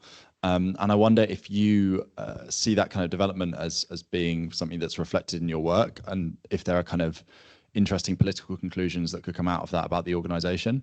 It also reminds me of this book by a guy called Phil Neal, who's got this idea of hinterland, right? And the development of industry surrounding, he's talking specifically about America and China, but like industry surrounding cities. In London now, for instance, you know, all of this logistics stuff is up the Thames estuary. It's not in the city, but it's this kind of like surrounding area. So if that could produce a kind of interesting spatial and also technical recomposition of the working class that offers us opportunities, I'd be interested to hear if you think that reflects your situation. Also, I have a kind of cheeky second question for Julia.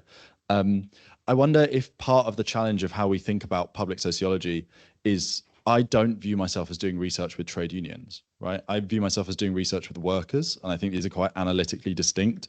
Like, are we operating with the organization, or are we researching with the working class, right? And what are some of the tensions there? Because unions are not unstratified, right? They have bureaucracies, they have rank and files. And I think this approach that, like, the thing we study is when trade unions are officially organizing and acting within the law in a certain specific way, can delimit what we're actually studying, so that perhaps we're not looking at class struggle, we're looking at a particular like organizational form of class struggle and a particular thing. And maybe there's some challenges in that are worth thinking through. And also, I wonder if there is obviously this Marxist tradition of workers' inquiry, right, which can be a resource for us as well as public sociology. And whilst I very much appreciate having Borowoy there as like the safe reference you can do whenever people try and challenge you for like doing something more interesting than just describing the world, I think that also sometimes we have to challenge ourselves to think about these like more interventionist methodologies in maybe other traditions as well as just the Borowoy one. There is Paul and Michał.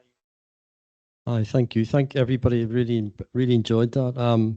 Just it's an observation really what David's thesis. I don't know if anybody read Returning to Reims, Didier Eribon's book.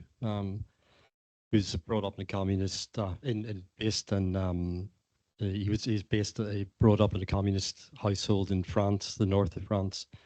The chemical industry, and his father was a communist. In fact, the town had always, since '44, since the government of national resistance, had been a left, in fact, always been a communist party, PCF, Parti Communiste.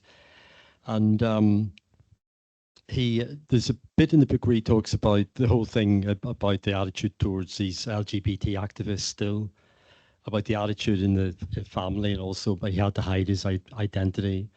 And then his politics. He got involved in the League of Communistes. He was a Trotskyist, not now, but he was at the time. And he talks about the way that the Parti Communiste configured the idea of the French person, the idea of the soil in France, and French identity as something special, and about how the Algerians were part of that, but a bit marginal. But how Italians and Spaniards and Portuguese coming to France in the 50s and 60s were part of France. And he then makes a documentary about this. I don't know whether maybe Michelle's seen this. It's on France 2. And in the documentary, it's fascinating because there's a bit where it shows a little clip of a speech by Georges Marchais, who was General Secretary of the Parti Communiste, talking about we are the French people, the people, the new immigrants, the people from Portugal and Italy. They are part of France, the soil of France. We are French, the French working class. And then there's a clip, it's chilling, there's a clip of Jean-Marie Le Pen in Rennes, in Reims, saying, we are the people of France, we're the soil of France. Algerians aren't part of France. You, the people from Italy, and say, yes, you are French, you're not. And the point is that, apropos of what you're saying, that, those politics were never, that racism is always part, I'm just kind of saying the obvious in a way, I guess, I hope. Those politics weren't somehow something that were right-wing politics that the fascist parties had, because of course it wasn't respectable in France at that time to be a fascist. It is now, but it wasn't then. But there's a kind of continuity and the break we sometimes want to see with left politics and left parties.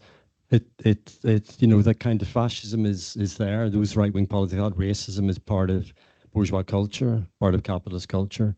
And then whenever people think that it's a problem, I'm not saying it's too late, but it's a cancer in left politics. It's never really challenged. And then when it raises its head, it's like, it's the ADF or the right wing in Denmark. Well, people don't examine how those politics, those racist politics, were part of French social democracy or Danish social democracy. I don't know about the case in Spain.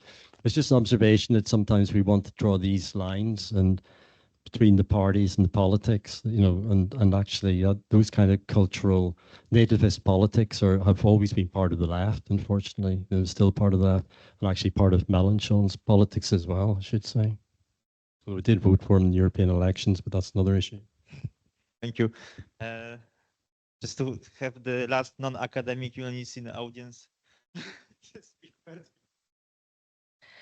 I wanted to ask more or less the same question than the friend from Gallo.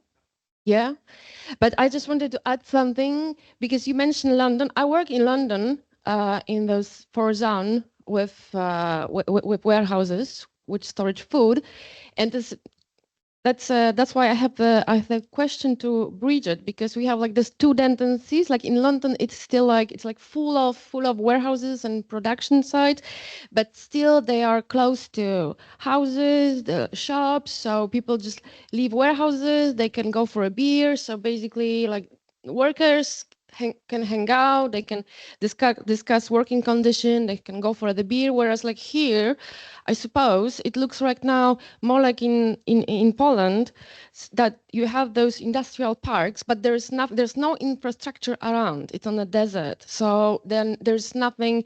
You come there by bus and you have to leave and surrounded by the huge fence. It's more like prison than the place where you can just like meet, have like social life with people, with workers.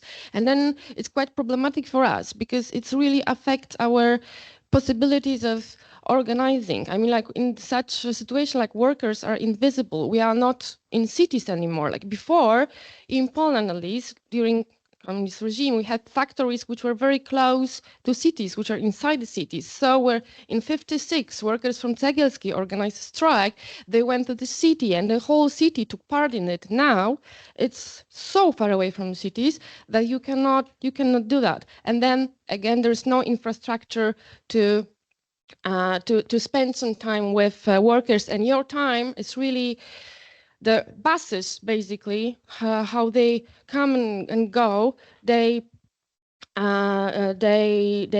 decide about like your time.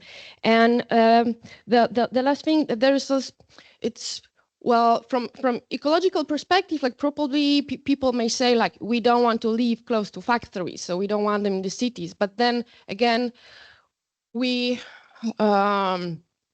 all costs of production stay on suburbs because, okay, maybe there's no factories close to the cities, but there's all those lorries who go through suburbs all the time, and the air there is very, very polluted.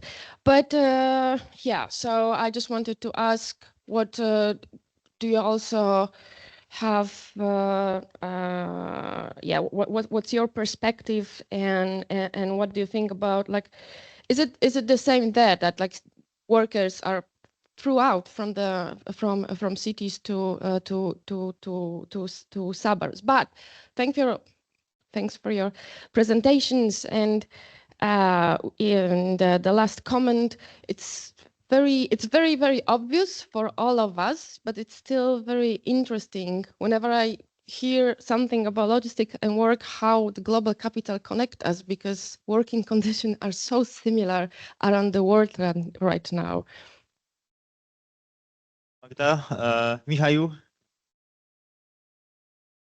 So, Michał Waga from Freie University Berlin. I have a question first to David. Yes, so you mentioned Sarah Wagenknecht, and I think, you know, when you hear to the news and what she's speaking and what she's talking, what she's telling her audiences, it's primarily about region. And so it's not us, you know, the challengers of democracy or the United Democracy front. It's always the region. And so it's the difference to the capital. It's the provinces, the provinces against the capital. That bosses us around, you know? And then working class is filtered through that regional lens. You know? And I was wondering whether this regional complication, I mean, how would you fit that into that framework? Of course, if you think it's necessary. And the other question is to Bridget. And when you were mentioning the loan, you know, that this is basically the plan for the life. And I was thinking, like, you know, what is the alternative? And, you know, to go to Julia's points, I mean, from what perspective do we claim that there is an alternative to that? Yeah. So, and great point about the communities. Yeah. So maybe maybe we will see in the communities, we will find the community support, the community solidarity networks.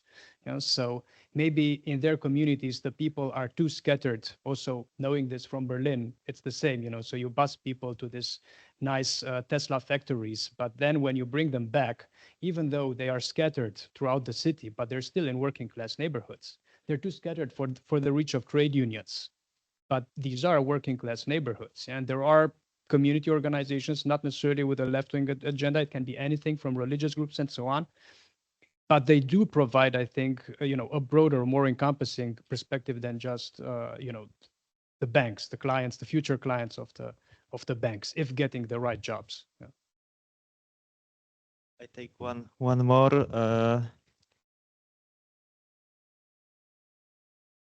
Okay, I have a question to David and Julia. David, I was so depressed when I was listening to your talk. Yeah, it's sad, but I was also thinking, because it kind of reminded me of what Jane talked about yesterday, and about working class voters in America supporting Trump, even though it's completely against their interests. And it also reminded me of this kind of, in Poland, there is this discourse that actually what went wrong and why the workers turned to the right was also because the left kind of abandoned their interests and started talking about defending minority rights and cultural issues instead. So now the question is, I mean, is the only way for the left-wing parties to regain voter support is by kind of adhering to the far right, the right-wing kind of propositions to well, exclude and restrict migration and so on, or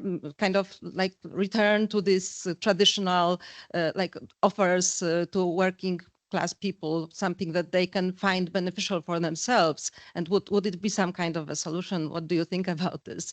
And to Julia, I've been wondering, I mean, maybe not quite from an act, I do not speak from position of an activist, but more an academic. But I think that those are some very important issues you touched upon also in academic work, and those moral hazards that are involved in general when you do research on marginalized, disadvantaged groups.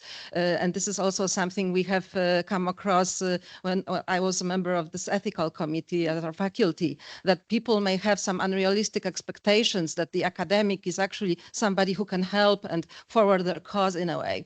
So maybe one thing to consider would be transparency in what exactly we can offer to the people we study. Yes, we cannot be their spokesman, but we can be objective in communicating their point of view, for example. So maybe this is also something to consider. Thank you.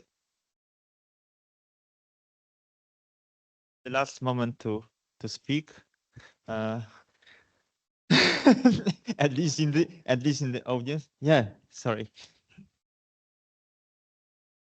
Yeah, I just want to, thank you very much. It was very intriguing. I think I have kind of a problem with the notion of working class, thinking about like findings from Germany, where they actually find that the people who vote for the AfD are like very privileged people. We would like, you could really question the notion of what is a working class here. And I was just wondering, and that's kind of a question to all three of you, like why are the unions and also the socialist parties you mentioned like seem to be quite bad in like bringing workers together and more siding with the dominant essence workers you mentioned, and I really like this terminology. And they seem to like always like look out for their interests the most, and then really like neglect those workers that are very precarious, like the black workers, the female workers, that are so easily exploited by capital, as we see in warehouses. But it's such a textbook capitalist thing, right? We know that obviously since since forever, and still we feel like, and I'm a very proud unionist, but still I feel like they're really bad in this, and they're also very bad in like organizing care workers, because there is a different essence to the work, obviously. So I was wondering what you think about this problematic of bringing workers together, and would you agree that they kind of side with the dominant essence workers in a way, and that's part of the problem, or what you think about that? Thank you. Just the final thing from me. I think what is interesting in this session from my perspective is that in first two papers we had kind of interconnections between, on the one hand, authoritarian turn, which is pursued under banners of defending democracy for some people, yes, and then Bridget talked about global Amazonification, in fact, or Amazonification of work, which also Magda referred to, which is also done under banner of autonomy for workers, various kinds of flexible arrangements, and so on and so on. So I think that there is interconnection between those two processes. Yes, so that we had this new authoritarianism or authoritarian innovations, both in a sphere of politics and in a sphere of labor, and we need to make sense out of it as labor scholars. And I think one of the solutions, which to some extent has been mentioned by Julia, but which might be discussed also as a part of agenda for critical labor studies, is that we are never just academics, we are also workers, and I think that's very difficult to realize for many of us at the end. Yes, but this is work. Yes, what we are doing, but we are actually doing immense overtime right now for many people. And we pretend to enjoy it.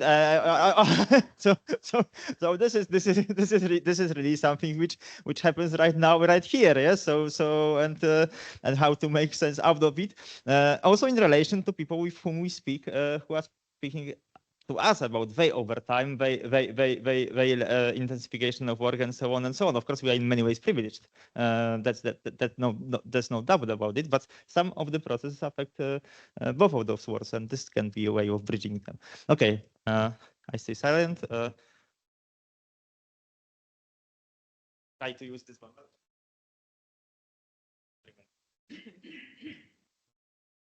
Thank you. super questions. It meets my idea often that the very last panel are often the most interesting. People have the time to finally talk about all these things because too many people have left. There's fewer people there. So really great questions. Thank you so much. I'm going to try to address all of them, but by, putting a few together. But I think I'll begin with Paul's comment because I think that's a good hook to connect this first comment and your comment and your comment. Anyway, the point that Paul mentioned, is very crucial, that that the left has changed a great deal, that much of the left was totally nationalist. I mean, of course, the left originated as saying, well, we want everyone in the nation. They didn't necessarily always use that term, but when others used the term of nationalism, then they said, let everyone in the nation be connected to it. And so that meant including people in the working class, right? So there was a real connection between leftism and nationalism. What happened, of course, is that broke down in the 60s and 70s as it had to, or as it should have done, because then it became clear what was clear to many marginalized essence workers, but before more people, but before the dominant essence were included as a class, the dominant essence were seen as the force of history, right? And so what that means is that in the 60s and 70s, then women, minorities, others said, everyone's talking about the working class, the oppressed.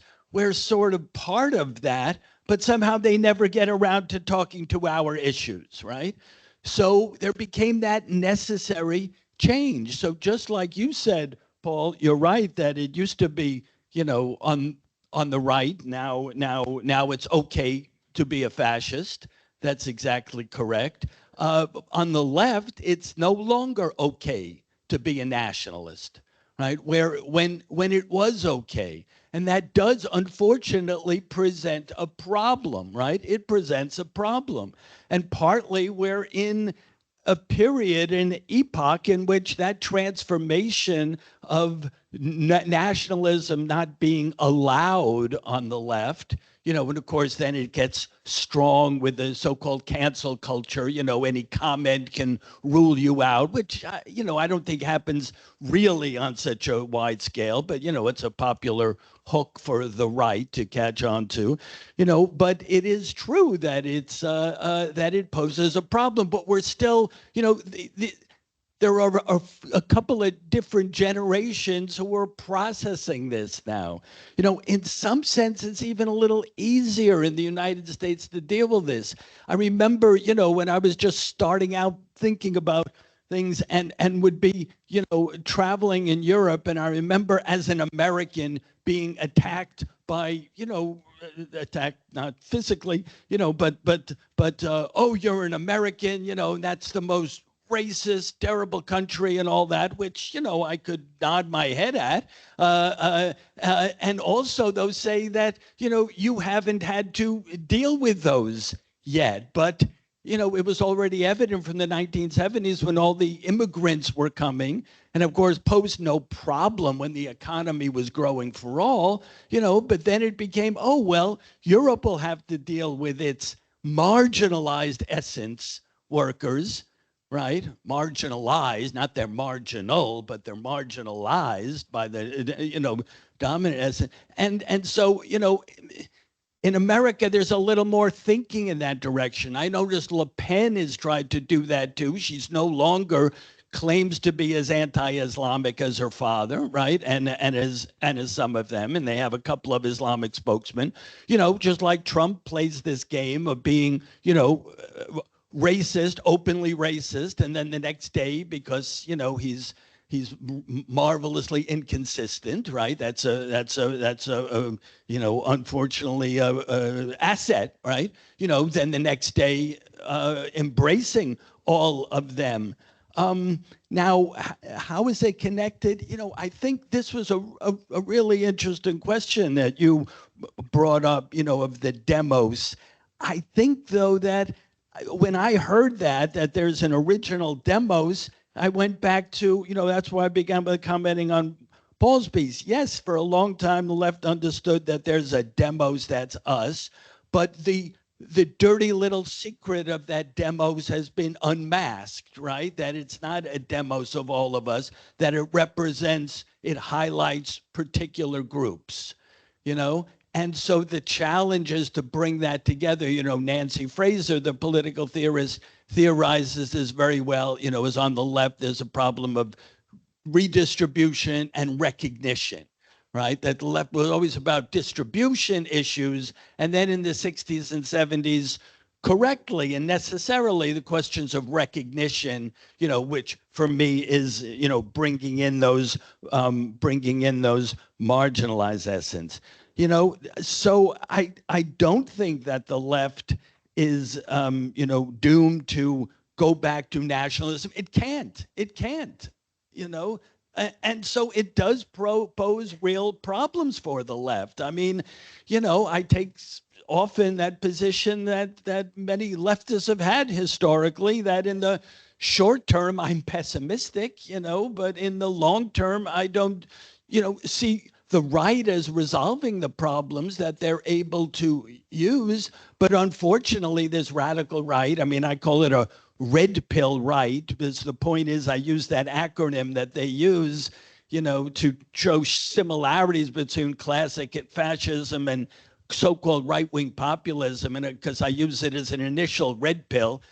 Probably many of you have heard that term that the right uses, but if it's an acronym, it's right-wing, exclusionary, nationalist, illiberal, populist illiberalism. It works well as an acronym, and no one could argue. I'm saying you can't use all those terms in an article or in propaganda.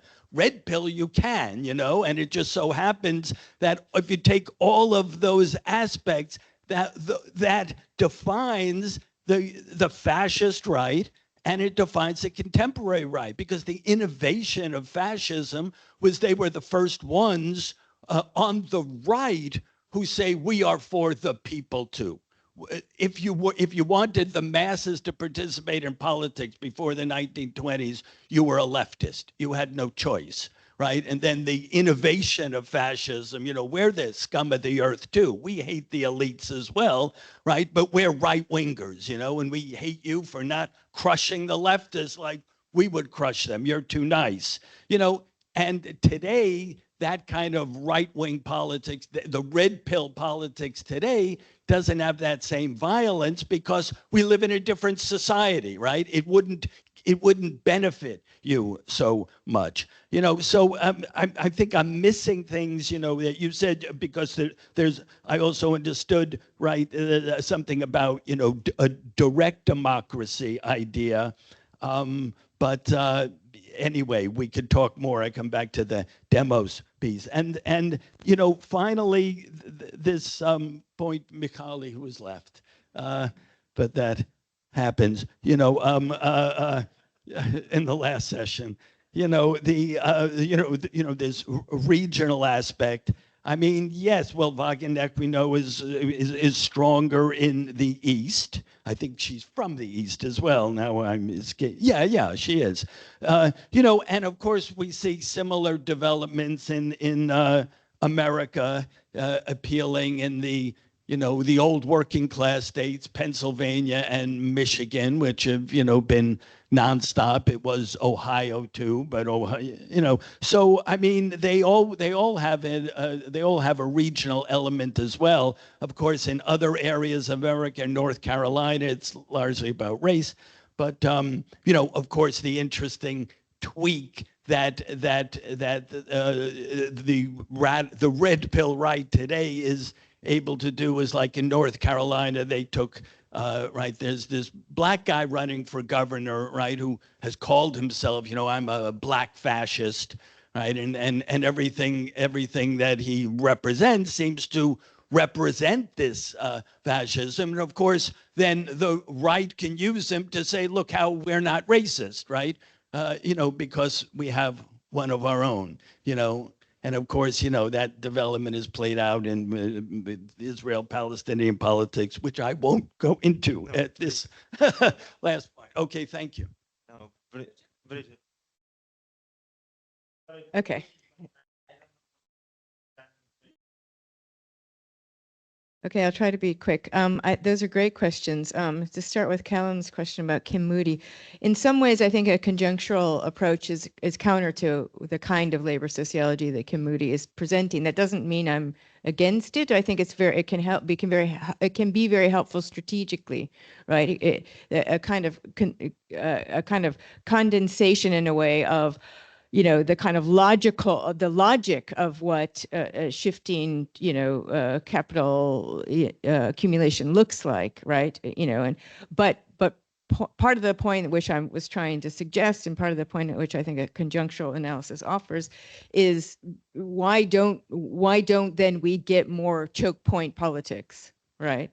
I mean, why don't we get workers who see there and realize their, you know, strategic, you know, intervention and organize that way? And we don't, because there's working class politics, which is, as many of us have said across the course of the conference, much more complicated, right? Than yeah,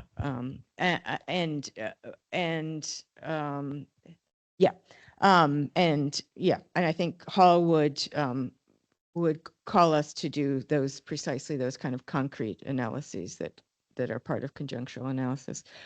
In terms of I think this very interesting question about the geography of the location of these new warehouses and new warehouse areas. I mean, in South Africa, as far as I know, and as far as I understand it from your research, and the UK's people do live in these hinterlands. They're partly in areas that are deindustrialized areas, and there's sort of populations around. Right. Okay. But there's, yeah, and there's sort of communities that would have worked there, and now yeah. So, I mean, I think it is what people were saying, right? Magda was pointing to, you know, is that, and the difficulties and what it means for organizing, right? In South Africa, that particular location that I showed you is in this kind of, is between an urban area that is kind of merging into each other, but it's still nevertheless in an in-between space. And, you know, the thing, you know, about South African geography is that it comes out of sort of apartheid racial geography in which Black, you know, working class people were pushed to, you know, the outskirts of cities and lived in townships, what's called townships, you know, or sort of segregated, racially segregated areas with very little service provision.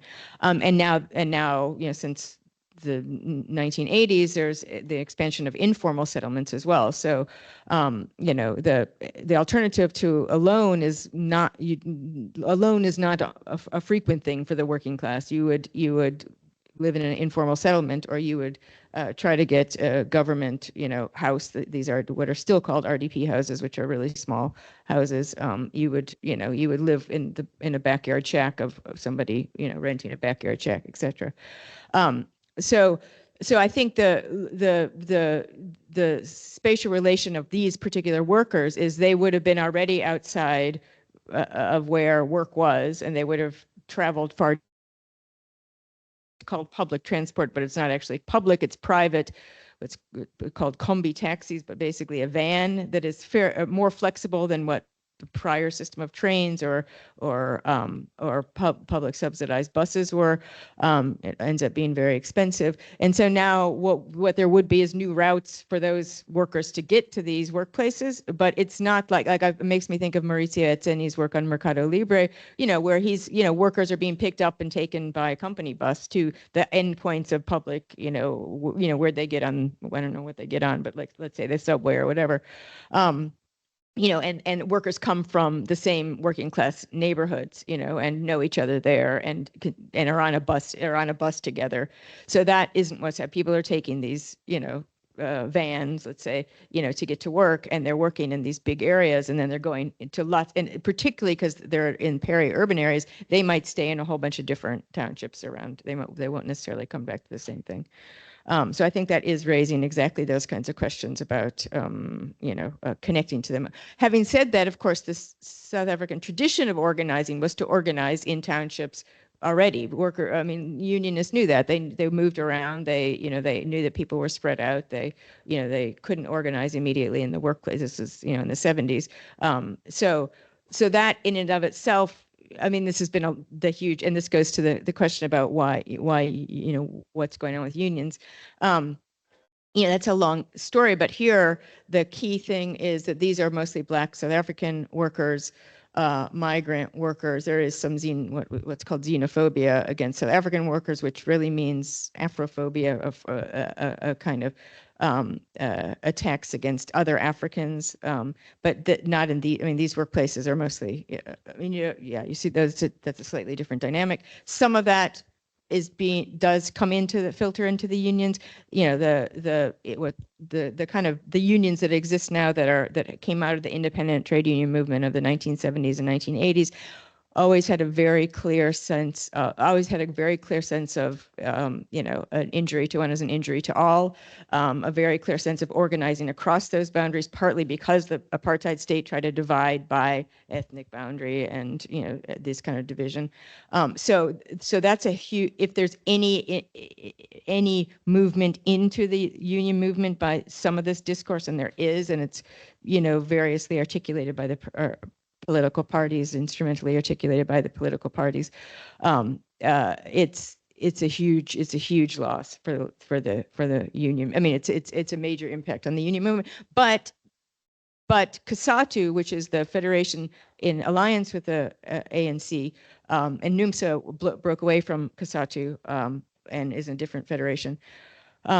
Their policy is fine, is great. It doesn't mention that stuff at all. So the real division in this case would be with labor broker workers, and unions know this. There's been lots and lots and lots of discussion around it. The reasons why go to all sorts of stuff which have to do, on one hand, with the alliance being the focus of political, sort of the political terrain, unions and national level union officials fighting and kind of existing politically at that level, and what it meant to be, to think about their politics at the level of the alliance with the ANC. It has to do with the way a union is representing employees of a workplace.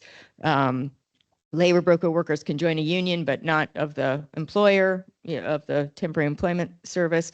It has to do with things like in the retail sector, there are collective agreements with major retail firms. The union has built up, its sort of relations and its power within that firm. It's very hard to think about new organizing terrains. It doesn't have resources. It's got some support to do this stuff. Uni Global supports the Commercial Workers Union. So it's not that it doesn't know, we should think about organizing warehouses, but it's very difficult to think about moving that when so much of their activities are organized just to the sort of cyclical bargaining processes internal to these companies they're trying to kind of defensively maintain. So there's a whole range of questions that we could look at about why South African unions have, what has happened to them. It's 30 years of scholarship. We've been trying to figure that out for a while. Sorry. Julia. Okay, thank you very much for the questions. So I'll start with Ignacy and what were the origins of the failure of the research on miners, and I would say that they are twofold. And first is that academia killed my vibe. That's the answer. No, with the nurses, it was my PhD thesis. So that was this big project that you work on and you have the space for it, even though when you're a PhD student, you think that you don't have time, but then you realize afterwards that you actually had time for proper research. And it was the minors. I did this research when I was like in this postdoc stage, and yeah, and I was just like doing different kinds of research at the same time and different kinds of publications, and I just didn't have the space to develop, to have more time for. So that's one thing. The other, in the case of because I did interviews with those miners who they finished the strike a couple of months before, and they used well, I mean they were protesting. I think that they were not on strike, but they were protesting, and we discussed their strategies, and their strategies were unobvious. So they really wanted to get rid of this old-fashioned image of like militant and violent miner on strike. They wanted to show themselves as responsible for their jobs and for the community and linked to the community. So it was really interesting, but also I felt that on one hand, I tried to like have some outreach about this research outcomes. On the other hand, it was more complex. I mean, the mining itself and the jobs in mining are more complex issue. And what was interesting for me is at the same time when I was doing the research, there was this book published, which was called Polski Węgiel, which is Polish coal, and it was a collection of essays on the child sector. There was lots of things in this book except for the workers' perspective.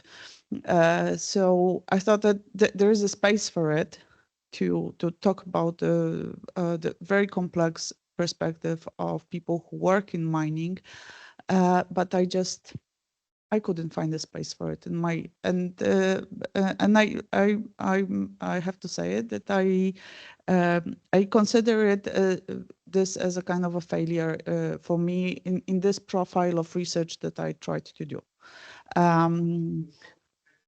It was no. Your theory. No, but no, it's not. I mean, it's just yeah, it's different. I mean, of course with nurses, since it's a feminized occupation and very feminized trade union. I mean, our contacts were different because we kind of related on the gender level. And with minors, perhaps it was something different, but then they were like, okay, there's this girl from Warsaw and we can tell her lots of stuff and she's so, yeah, understanding.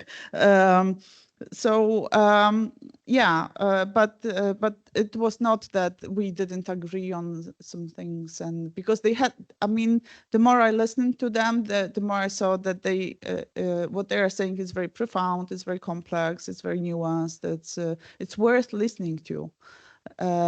So yeah, this is also why I feel that this was a failure, because I acted like a regular academic. I took the research, I published the research in the outlet that it's not accessible to the people who gave the interviews, and yeah. Just to follow up to Callum's question, I mean, of course, we are doing the research on work, I mean, with workers and non-workers, but here I wanted to reflect on the specific aspect of it, which is doing research on trade unions. And I completely agree that trade unions are very specific organizations with their bureaucracies, with their kind of stiffness sometimes to some change or some openness, and they have the internal and external problems. But but also I think that of course context matters, and in Polish case the context is that trade unions were supposed to be out of the picture in 1990s. I mean, as David wrote in his book, I mean the idea that trade unions could be, there was this discourse that there's no place for trade unions in the so-called free market economy because there's no use for them anymore.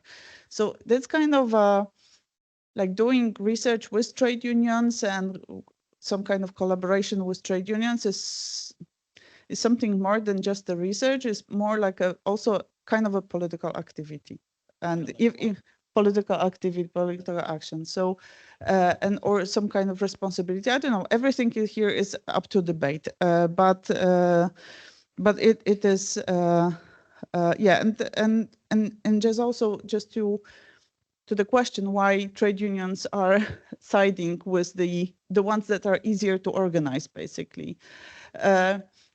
Or and why they are not out there for the care workers or the peripheral workers or migrant workers, etc. And the question is, are trade unions like agents of radical change or the radical actors of change? And I wouldn't say so. That they are not, except for, of course, the comrades from Workers' Initiative. I'm not talking about you. But the bigger unions, and yeah, and that, so they are, I mean, they reflect different things like, I don't know, misogyny, or I mean, the leader of nurses told me once that when she was part of the board of the confederation of in which her union belongs to, and she said, you know, there were only men in the room, and I was talking something and they just completely didn't care what I was talking. They just even didn't pay attention. So I had to stand on the table and repeat what I was saying, because otherwise they just didn't listen. And it was interesting because they have really strong, really militant union, but still some gender relations were more important than like the strength of her union. So that's the thing, yeah. And also, Adam, thank you for mentioning that. I mean, raising that we are workers as well. I thought it was really interesting. For example, now I'm really unhappy with my local trade union, and I thought it's really interesting that instead of like doing the research, I just feel unhappy with my trade union as a worker at my workplace, and it's like a really new thing to me. And yeah. Okay, colleagues. I think we will need to close it very, very soon. I leave just 5 minutes to Paul to wrap up. We also need to close because we have flexible time, but our colleague who is doing streaming is already much over time. So yes, we discussed about it as well. I just wanted to say at the end,